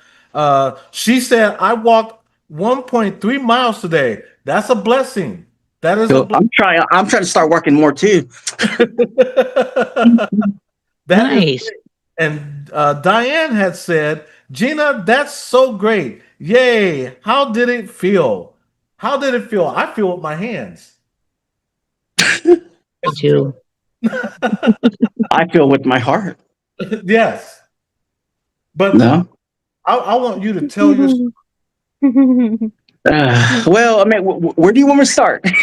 Okay. 2021, that's when COVID has started, and it was 2020, but 2021, I came down sick. I was living with my mom at first, and my sister and her kids. I got sick. I came home let's rewind a week before I got sick. Okay. I came home. Me and my fiance were supposed to go to San Antonio to go to the Riverwalk. So what happened next is my mom goes, "Hey, everybody came down sick. So you're supposed to stay in the room. Trying to stay away from us." So I did. Somehow I got sick. And when I got sick, I remember I was coughing. And I just had a high fever. Hold on, give me a second. Okay, so I got sick. My sister comes in on the door. She's like, "Man, your lips look blue." So and she goes, "I'm gonna call the ambulance," because she was worried about me. Because at first, I had a fever. I thought, what, I'll knock that out. It's just a flu. And this was like a week before we were supposed to go out. So I started getting sick. I couldn't breathe. I couldn't even, because normally I have arthritis really bad, and I couldn't even get up. I couldn't even get up to get my shoes on. So my sister calls the ambulance. So she calls the ambulance and everything. So I go out there. I sit down in the chair. I barely make it. Luckily, my mom had a wardrobe in the middle of the hallway. I can just, maneuver myself, hang on to it until I get to the front door. Front door was open. I could not breathe for the life of me. Coughing and breathing at the same time and trying to talk. The ambulance, 911 was on there. The ambulance showed up and they put me in a stretcher. I remember just looking up to the sky and I was thinking, I'm okay. I told my sister, I was like, am I going to die? And she looked at me and she goes, yeah, you'll be fine. All I remember was an ambulance. I was trying to breathe. they put like I remember they put like a little thing over your nose to help you breathe and stuff like that. And that didn't help. I was trying to text my fiance, and all I remember is they having a big old bag over me, just like a little thing with it just squish down to help you breathe. That's it. That's all I remember. I'm in a tunnel. In this tunnel, there's people screaming, forgive me, God. I did what you asked, but I'm here in darkness, basically. I could see their sins. I could see when they died. To them, they think it's 1800s and they still think they can go back, but, God's like, no, you deserve to be there. You deserve to be there. Even youngsters in their 18, 19 years old, they did some worse things. They were saying forgiveness, forgive me, but their lights were out already. It was too late. God gave them opportunities. They sent people to them, but they didn't listen to them. It was fast. It was really like a whirlwind of pain and darkness. All I remember is I hit the floor in my hospital room. They're working on me. I have panoramic vision. I didn't know where I was at. That was my new realm, is being there, watching it just on the other side. It was just the most scariest, weirdest feeling you could ever have. I remember they're working on me like, Mr. Alonso, it's okay. You're fine. Don't worry about it. We'll have you talking, breathing no time, and all of a sudden, like, they're telling my mom, saying that if we move into Austin, he's not going to make it. He has double pneumonia. We're going to have to put him on the ventilator fast, or he's not going to make it. They put me on the ventilator, and all I remember is, a soft voice saying, "Come here," basically. And I'm in a cave. In this cave, there's this Native Americans just sitting there, Indian style. Full entire feathers, everything. Everything. You can feel the environment. You can feel the person next to you. And then the rocks crumble in the cave, and I see beauty. It shows me what beauty was, how life was, how love was so amazing, how I'm missing out in that opportunity of love. And you could feel the waters, the rivers that he showed me. You could feel the loveness of it. You could feel the love of the trees, the love of everything, the bark of the trees. They were talking to you in love. It was so loving. All of a sudden, in my panoramic vision, the Native American lays down, and I know in me he passed away. The cave starts getting cold. A female approaches with long, beautiful hair, dark hair, tells me, "You have to eat. You have to." And Jesus goes, "Come here." I'm hanging from these pipes, and these pipes are melted into my wrist. And I'm telling God, save me, save me. To me, I didn't have a voice, but to me, I was crying out to God and Jesus. I was crying out to them both.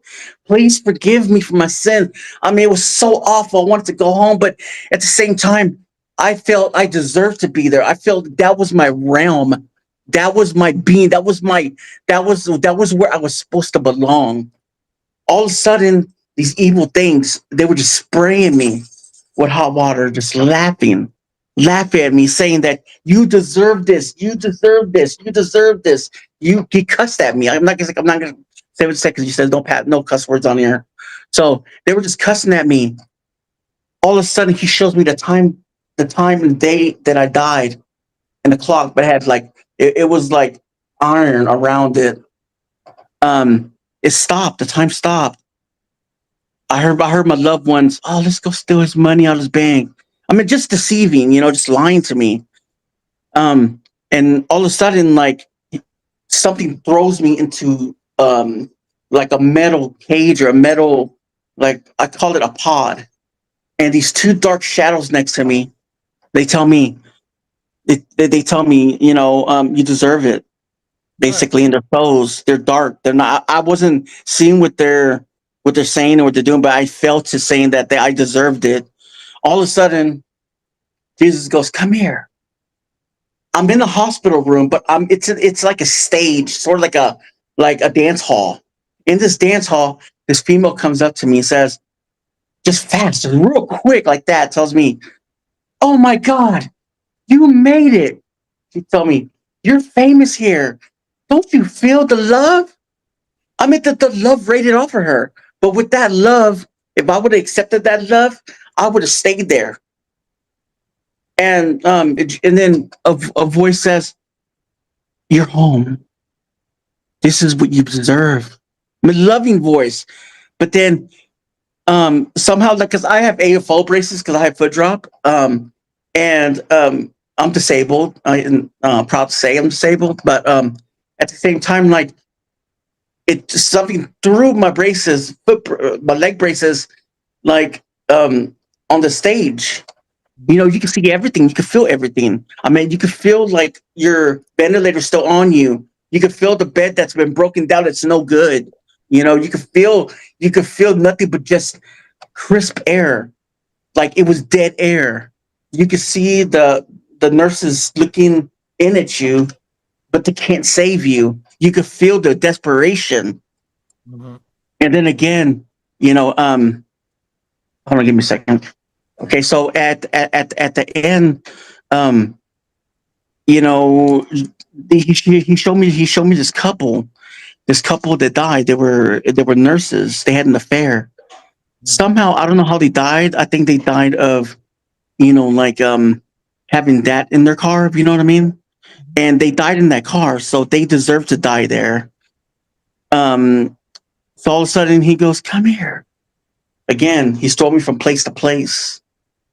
I'm in this house, and I see everything: sofas, like, you know, family pictures, everything you can think of. You can smell barbecue. You can smell like they're having a family event, but no one was there. He was showing me how their life was.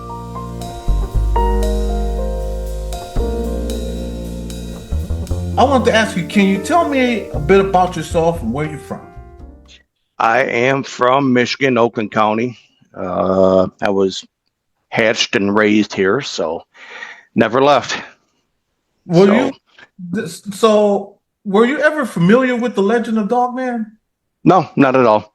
I mean, I grew up here, whatever, never heard about it. You know, I'll be, 50 next month or whatever. So, you know, we grew up in a time of werewolf, right? Mm-hmm. So the thing of Dogman never really come across my radar at any given time until it was about 2023 is when I started looking this stuff up. Okay. And I started seeing the more Dogman stuff, and what is this? And I started looking into the histories of it here in the state and throughout the country, and that is when I run across BMR and Tex and the Blonde and Boo crew and all those guys, and started watching those shows, and the rest is history. What were your thoughts on cryptids and Dogman? What was your thoughts at the time when you hearing these stories about them? Well, a little bit of history with it. This all started with this was early 80s, 81, 82. I was about 7 years old.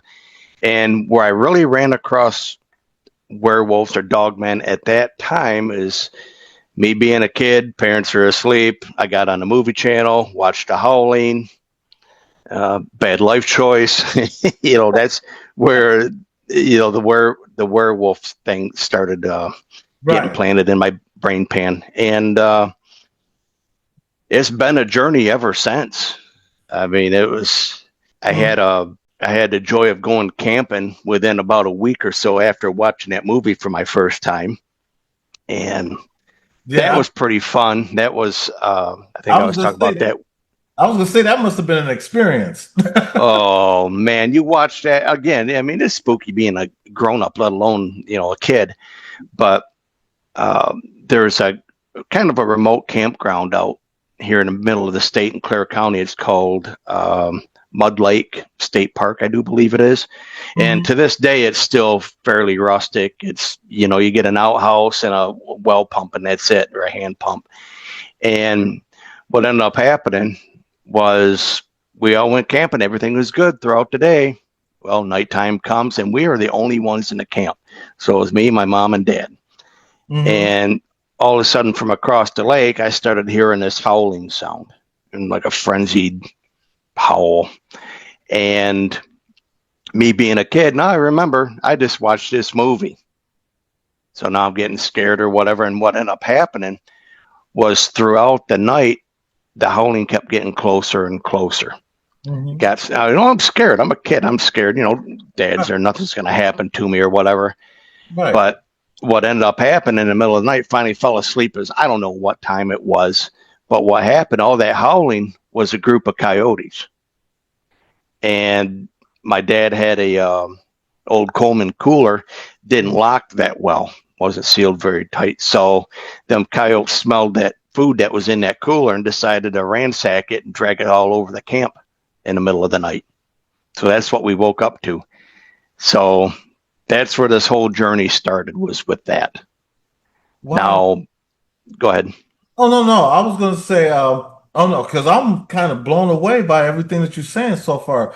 One thing with these things I've noticed, and I think I just said this on Selena's show, is you do not have to be miles and miles out in the middle of nowhere to run across these things. And with my experience, it was in my yard. And I had a 1 acre fully mowed yard, whatever, handful of trees out front, nothing crazy. But yeah, you don't have to go way out in the woods in Alaska or Washington State or anything like that to find some of these things. They're a little closer than what people think. So, because see, I was going to ask you, like, what time of day was it, or was you alone, or was somebody with you when you seen one? Okay. So the first time I ran across one, again, this is in high school, I had a buddy that had claimed to have run across these things. And, you know, Eddie, I mean, you say Bigfoot or monster of some sort or werewolf, even back then, even now, people are going to look at you like you're an idiot. Right. Oh, yeah. You're pulling my leg. And I'm telling you, I was thinking about this the other day is, you know, I've been called a liar and all this stuff. You know what? Honestly, sometimes with the experiences I've had, I wish I was, but I'm not. I just tell it like it is and take it or leave it. Right. So, but when I first ran across this was in my yard in it was summer vacation in 91, junior year. And on a side street where I live, again, we all have decent sized houses. Each of the plots of land, I think, were like an acre. They were all mowed. The guy behind us had a very well maintained yard. He used it as a golf course. Basically, it was like 25 acres, so you could see clearly. Now, I had a pole barn. It's about a 40 by 60 pole barn or so. It was a large pole barn that backed right up to his property. Next to it was a large pile of wood, probably 15, 20 feet high. That's what we used for heating in the wintertime. And anyway, side street, about a half a mile long. We were about halfway down it one night. Now, me and my buddies in high school, what we used to do, we used to call them night missions. And basically, we just get dressed up in camouflage and run through the neighborhoods at night, not creating any damage or, any hooligan stuff, just having fun, dodging the cars when they come by and everything like that, hiding from them. But the first night I ran across something. Now, with what I'm going to say here, I use this as an intro with the other, like with Rob and them guys. Right. But I cannot confirm exactly what this was. So, keep that on your plate here. Me and my buddy, we walking down this side street, and it's the one side is wooded. The other side of the street is where that guy had his golf course.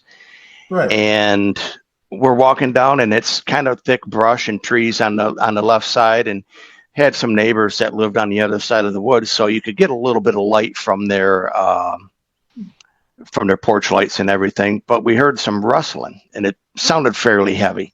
Now, at that time, I didn't know what it was, but it caused us to stop. And it was, like I said, it was fairly large. I was figuring it would probably be a deer or something like that. Excuse me. But I could see at the point where this brush was kind of rustling around and everything, I'm like, hey, check this out. I want to see what this is. And I had a little flashlight, a little military flashlight. You could put a red and blue lens in. Maybe in me, I put both of the lenses in. You know, it's like cool, kind of like a black light looking thing or whatever. And I could see the silhouette of something large that was blocking a lot of the brush. I mean, it kind of stood out, but I couldn't tell what it was. Like, hey, Rob, I was talking to my buddy. I said, I'm going to see what this is, man. So I walked up on this embankment, and it was probably about a 2 or 3 foot embankment. So I climbed up onto it, and I'm keeping my eyes, and what I could see was basically upper torso, like a silhouette of something. The best would be about from the shoulders up, head a head. I don't remember if it had ears, but what I did is I walked in and I got close, fairly close to it, we'll say, and I moved the brush away with one hand, and I had that flashlight in the other, and I shined that light in its face, like that black light thing.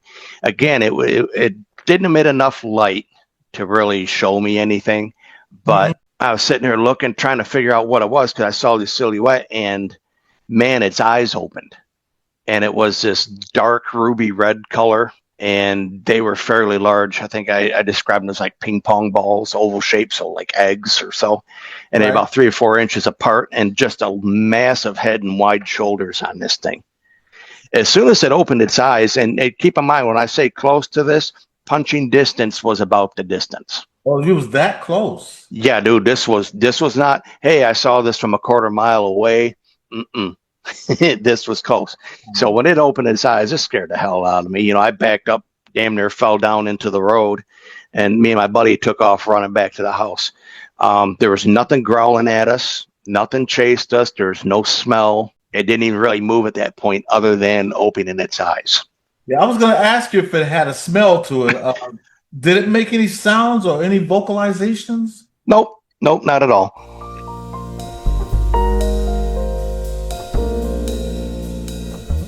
How long? Now, first of all, how long have you lived in this house that you're living in now? And is this house the one that's haunted? Yes, I moved here January 2022 and quickly realized I was not alone. Wow. Did you know about any paranormal history before moving in? No, just it was a cheap apartment in a pretty nice part of town. So I decided I was on my own for the first time. I had been in recovery since 2012. So in 2022, I had a chance to get my own place without any roommates. So I was really excited at that point. So I found a place that felt warm. When I looked at the place, it felt warm and inviting. But the first night I stayed here alone, I was terrified. I knew that there was something not right. And my first experience is I was sleeping in my bedroom, and while I was sleeping, a sharp whistle went over my head. I quickly opened my eyes. I look over at my dog, and my dog's sitting up in the bed. I have a little dog like yours, a little Yorkie. Yeah. Sitting up in the bed, her ears are up. She heard it, and I heard it. So that just totally freaked me out. Like, what was that? So I believed in paranormal, but I wasn't 100% sure, because we just went through the pandemic, and I had streamed just about every paranormal show you could think of during the pandemic. There was nothing else to do, right? Right. So I believed in it, but I didn't think it could happen to me. So I was telling my friends and family, hey, there's something going on here. And they thought that I fell off the wagon. They thought that I lost it. Right. So no one believed me. And it was really a tough time. And then I had a second experience where I was watching TV, sitting in my recliner, and a gold orange orb spun around the living room. It was so vivid. It was about a foot in diameter, It was so vivid. I could see it spinning clockwise. And when it went through my TV, it left a zigzag pattern and then just disappeared. So I was like, did that just happen? And then at that point, I was like, I'm getting cameras. That's it. I'm getting cameras. So I had, yeah, it was crazy. And then as soon as I got cameras, I started catching orbs and a few voices. And I had one terrifying experience where I had something growl at me. And that's when I learned how to ground and protect myself. It growled so loud, it shook my floor like an earthquake.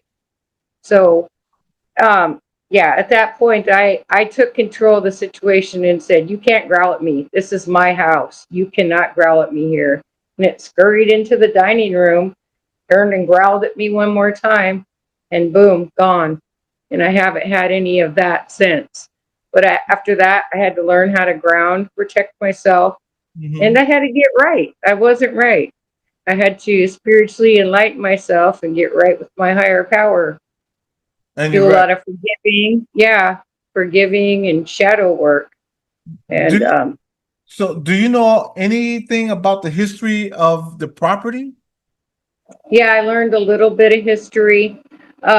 This was orchards at one time, and the farmers that lived here came from Germany. They actually brought the tree grafts with them, like there was apples, pears, and cherries. So it was orchards, and then before the orchards, it was Native American land, Clackamas Indians. Oh, see, And that right there, a Native American. yes, and I have caught what I believe is a skyfish. I'll have to send you one of the videos. It is an entity that starts out round or bullet shaped, and it will start to fly and it turns flat like a lightning rod. So yeah, and it will fly horizontally while it's vertical. It is the strangest thing I've ever seen, and it likes to fly over my car. And it likes when I'm out there, I've had it fly over me twice. I've caught it 3 times, the same entity. Wow. So I would like to spread this thing around and find out what it is. Let me ask you, what was the first unusual thing that you noticed there, and how did you react? The first thing was the whistle while I was asleep in the bedroom. And I tried to, like, how could that happen? I'm in a sixplex that is L-shaped. So I'm on the very end that's near the street. So I have no one on one side of me, one neighbor on the right of me. So I was trying to figure out how could something whistle over my head in the bedroom? There's just no explanation. How can that happen? And not just wake me up, but wake the dog up too. So there was no explanation for that. I thought I was losing it. I thought I was going crazy. I really did. Wow. And I can understand, because believe me, the things that we've been through in our lifetime, people would have thought that we was like, 2 sandwiches short of a picnic ourselves, Yeah. And then come to find out later on, especially when they find out themselves that we weren't lying. When they come over, which means now I'm gonna bring that question to you. Has anyone come over and then noticed anything themselves? Yes, I have my son that's experienced quite a bit of activity. He had to stay with me for 3 months when he got out of jail. Yeah, the drug thing is generational for everyone that doesn't know. So he was here for about 3 months, and he wakes me up one night, Mom, something jumped on the end of my bed while I'm sleeping. He was sleeping on a cot in the living room, like a rollaway bed. Right. Something jumped on the end of the bed. Where's your dog and cat? They're they sleep right beside me at night. They're right here. What are you talking about? He says, something jumped on the end of the bed while I was sleeping. So I was like, okay. So we went back to sleep. And then an hour later, he come and woke me up again. Mom, something kicked the bottom of my bed. So whatever it was, didn't like that he was here sleeping in the living room, and was letting him know, hey, I know you're here. So yeah, it was messing with him. And so, because he didn't believe it at first. He thought, "Oh, you're exaggerating, Mom. Everything's fine. There's nothing wrong with this place." Like, this place is creepy. I want to move. And yeah. And then I have a friend, when that growl thing happened, I had her come over and she taught me how to ground and protect myself. And planted some crystals northeast, south, and west. That helped. That helped a lot. But it was mostly getting right with my higher power and forgiving myself and everybody else that I, had built up over the years. So a lot of shadow work, I guess, has got me to this point.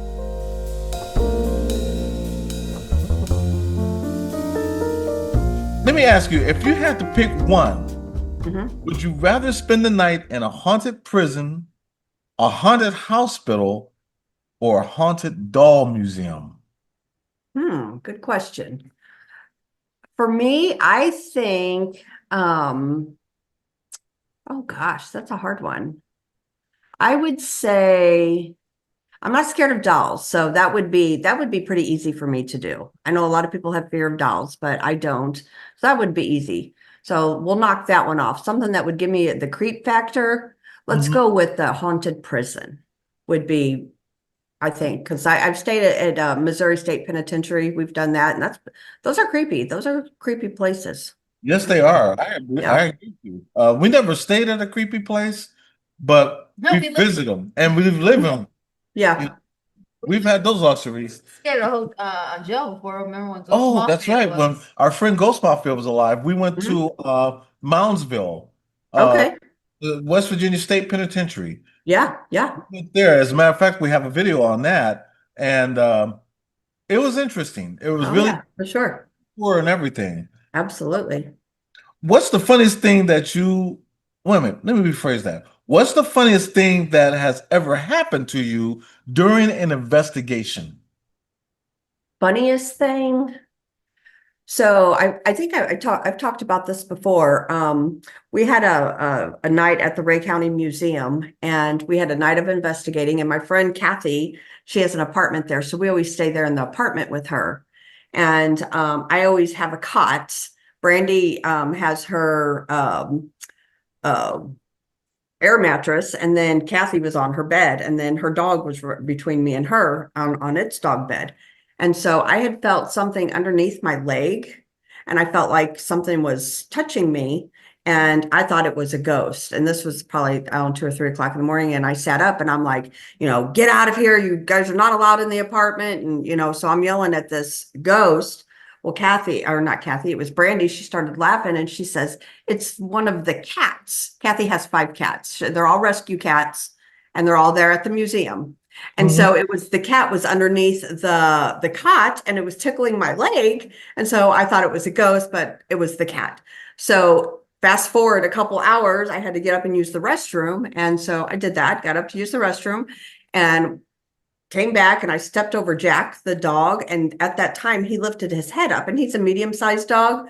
And boom, I went down to the ground. I broke my toe. It was quite an evening. So because of me, Kathy nor Brandy, neither one of them got any sleep. Now, see, we have 3 rescue cats also. Okay. And I think our cats are special needs because we have one with one eye, one that's blind, basically, and the other one is just a schizophrenic. As soon as you your hands, he jumps. Yeah. Yep. Makes him jump. Yeah. So it's funny though, because I was so tired, and I really, I felt it on my leg, but it was actually the cat underneath my cot. And it felt like something was rubbing my leg, but it was actually the cat. It's funny now we can laugh about it, but that's funny. Yeah.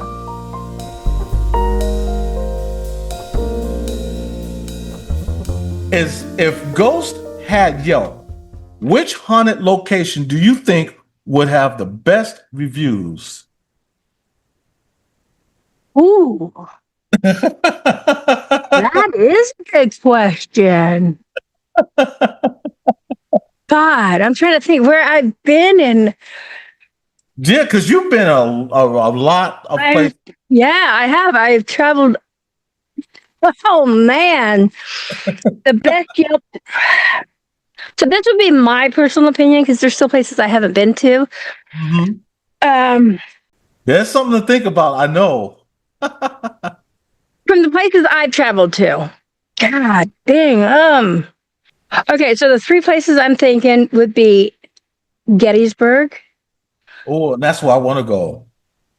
St. Augustine, Ooh. and Jasper Jail. Those would be the three places I would think of. So between those three, I would have to say Gettysburg. yeah, I was getting ready to say, yeah, I'm counting down to Gettysburg and St. Augustine. I would say Gettysburg. Yeah. Because And just I haven't everywhere even you walk, you feel everything. I believe it. And I haven't even been there. And yet I know Gettysburg has got to be everything is said to be. Yeah, I went to Pennsylvania last year twice and wrote off two things on my bucket list. That was going to Pennhurst. And the reason why I didn't put Pennhurst out there, because at the time it wasn't as active, you know, and you know how that is. You can go to a place, sit there like you're fishing all day and not get a bite. And then there's some days you'll go and you're like, whoa, what is that? Whoa, whoa, you know, everywhere. Pennhurst didn't disappoint, but I wish there was more. You know what I mean? Gettysburg, then I went to last year too. Went to the orphan school. Went to, I can't even think of the names of them right now, but went to all these different places and got so much activity in them, and even made some non-believers, because when we went to the first place, they're skeptics and they're kind of laughing about it and joking about it and mock, because you know they mock what they don't understand. Right. And then, you know, because we went from going from some graves and stuff like that, because it was during daytime, to all these other places we started going to. And like the first house we went to was a house that would help. It was like a hospital house, you know what I mean? That would take slaves in and, you know, and stuff like that if they were injured or whatever. I can't think of the name of it. But so there, you know, everybody was kind of loud and talking until they started seeing like activity actually happening, and the spirit box calling their names out. And we're talking about the SB7, not, you know, the other ones, not the ones on the phone. Right. And then we went to the second place, the murder house. Fuck was that? I can't remember what it was called. I think it was the murder house.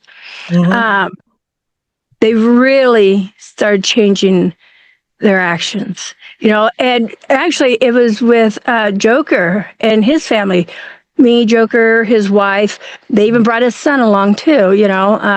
And his son, when we went to the final place, it was the orphanage, you know, school. And that's where everybody was actually sitting down and seeing things for themselves, hearing things, watching my lights go on and off that you can't make go on and off, you know. It's the touch of, you know, the energy. When I asked it to turn it blue, it would touch it and turn it blue. Also with Joker's son being there, they were in another room recording, and he actually got them to talk and, you know, say things. And I think because his son was there was probably like a trigger object, because all these adults going in probably scared these spirits, these children.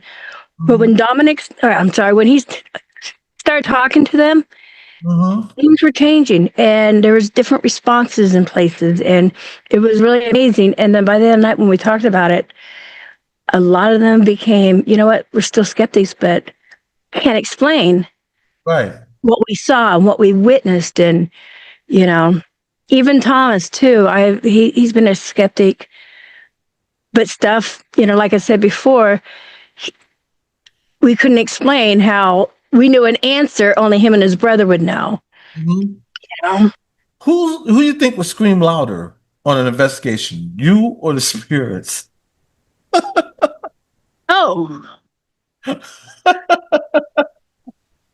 Well, it depends. If the living is scaring me, of course I'm going to scream. I don't know why I scream at the living.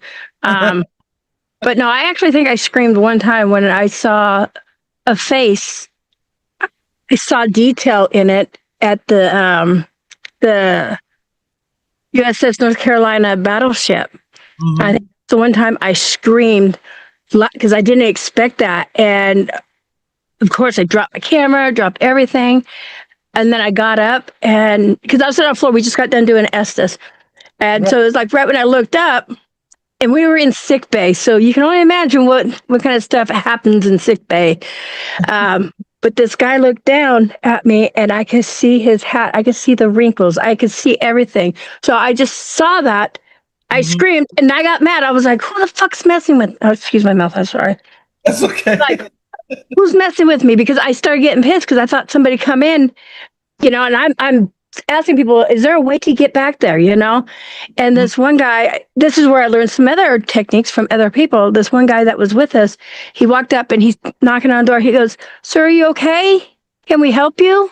Is there anything you need? I'm like, why didn't I think of that? I probably just scared the spirit away by yelling and getting mad and screaming at it. But so I started doing that at places too, Boomer said that Gettysburg is crazy active. It is. It really is. Just that's why there was a toss up between St. Augustine and Gettysburg. Gettysburg, you feel a lot of sadness when you're walking the streets. Just so much energy, so much, and you can hear things like, yeah, you guys are going to think I'm crazy. It almost sounds like you're hearing the cannons. No, I believe you. I've heard people say they're like far away, and I still haven't put a lot of that out there, which I need to do. And I believe my camera caught some of that because I was also live streaming to help for people who haven't been there to be part of it. Right. And St. Augustine, I've been there several times, 3 or 4 times, and just walking the streets, there's a lot of sadness because there's people buried under those streets, and you can feel all that.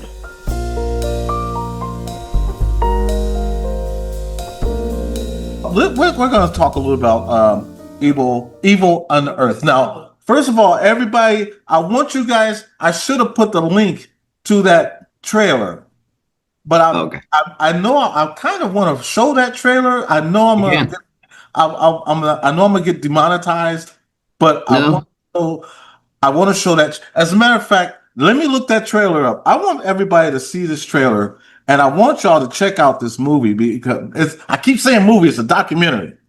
And because I want to show this because when we watched the movie, I tried to do it again. I caught myself. When we watched this documentary, it was hard to believe that it was a documentary. Evil Unearthed, the title alone sounds intense. Can you give a quick rundown of what this documentary is about? Now, I already know, but for anybody that's out there that may not know. So this location is on the Monroe House in Hartford City, Indiana. So this location was a very intriguing one because I uncovered some interesting things when I was filming a different documentary there at the time, which was known as Man versus Paranormal, where I was stuck in the three different locations by myself. And one of them was the Monroe House. And then I started uncovering a ritualistic item in the crawl space when I went back there. And it was just more and more was being uncovered history-wise. And also we found the person that did the the rituals, And so it was like all these things that was very intriguing, including you heard the possession audio in there. There's also possession that took place there. It had everything I needed for a film. So the story needed to be told, I felt like, as a documentarian storyteller. This is like one of the best ones. Eric Connors. Yeah. How did you guys hook up? So that's funny how you said that. Well, actually, he was in my first documentary. So I decided, since my team couldn't make it to the first first documentary, which was the Harrisville farmhouse, Right. and also known as the Real Conjuring House.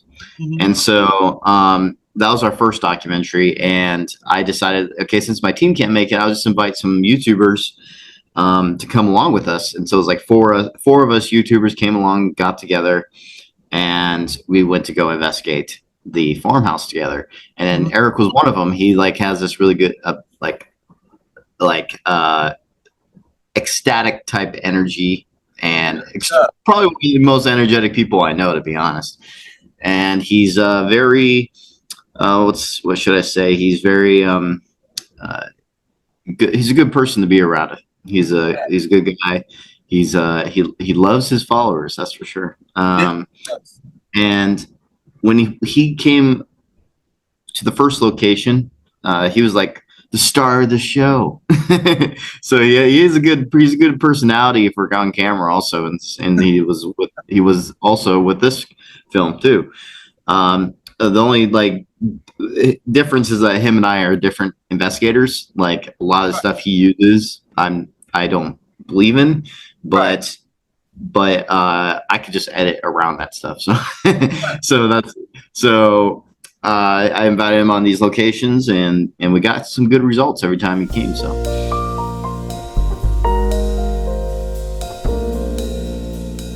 Now, there's other things on his channel, but I want to share that one because if you look behind him, that is a huge collection he has of Batman. That's the most I've seen of Batman from anybody. Because that leads me to this question right here. If you were a superhero, what would your name be, which I already know? And what completely useless power would you want? Well, my name would still be Bat Rican. Right. And I would have the Puerto Rican flag as my uniform. Of course, with the Batman outfit, but it's like Puerto Rican outfit. Right. Useless power would be, I don't know if you want to call it useless power, but I want to be just like Bruce Wayne. I want to be rich. That's the only power he really got, Right. But yeah, that's what I want. So what's your go-to snack during a live stream? Snack? Yeah, because every now and then I see people do live streams and they have like some chips or some popcorn. What's your go-to snack? Actually, I get thirsty. Not a whole lot, but I'm either drinking some juice, water, or coffee. So that's the only go-to stuff that I really got. And if I have to pick something, it would be chocolate, candy bar of some sort. Hey, there's nothing wrong with that, especially because I love my Reese cups. Oh yeah. So yeah, I can agree with you on that one right there. If you had to survive on only one food for the rest of your life, what would it be? Ooh, man. Had to be chicken. It had to be chicken. I mean, everything else is not really good for you, and chicken is good for you. It depends on how you prepare it, though. Right. That's exactly. I don't know. No, that's one thing. I don't think the way I prepare it is good. Right. Mine's are like my favorite to eat is fried chicken. So Look, Christine said, "I want my useless power to be waking up every day and looking like I just how to make over and what and one." Was 20. All right, Christina. I was 20. Oh, she wants to look 20. Oh, you go back when you was 20. I'm sorry. Maybe it's my cataract. It says, I want my useless powers to be waking up every day and looking in the morning. I splash it on. And it makes me smell mainly. Smell mainly? In the morning, I splash it on, and it surrounds my face with class. Beast aftershave will turn the women into beast. Cut! Action! If you want to be the king of the beast and smell like a jungle rat, cat, in the afternoon, when I put it on to go out with the guys and have a rendezvous. Like I just make over I was 20. So, you know, she wants to look 20 every time she wakes up. Nathan said chicken sushi, not so great. I never had chicken sushi, so I don't know. I don't know it. I didn't even know that was a thing till just now. Yeah. I thought sushi was fish. Seafood, you know? Yes.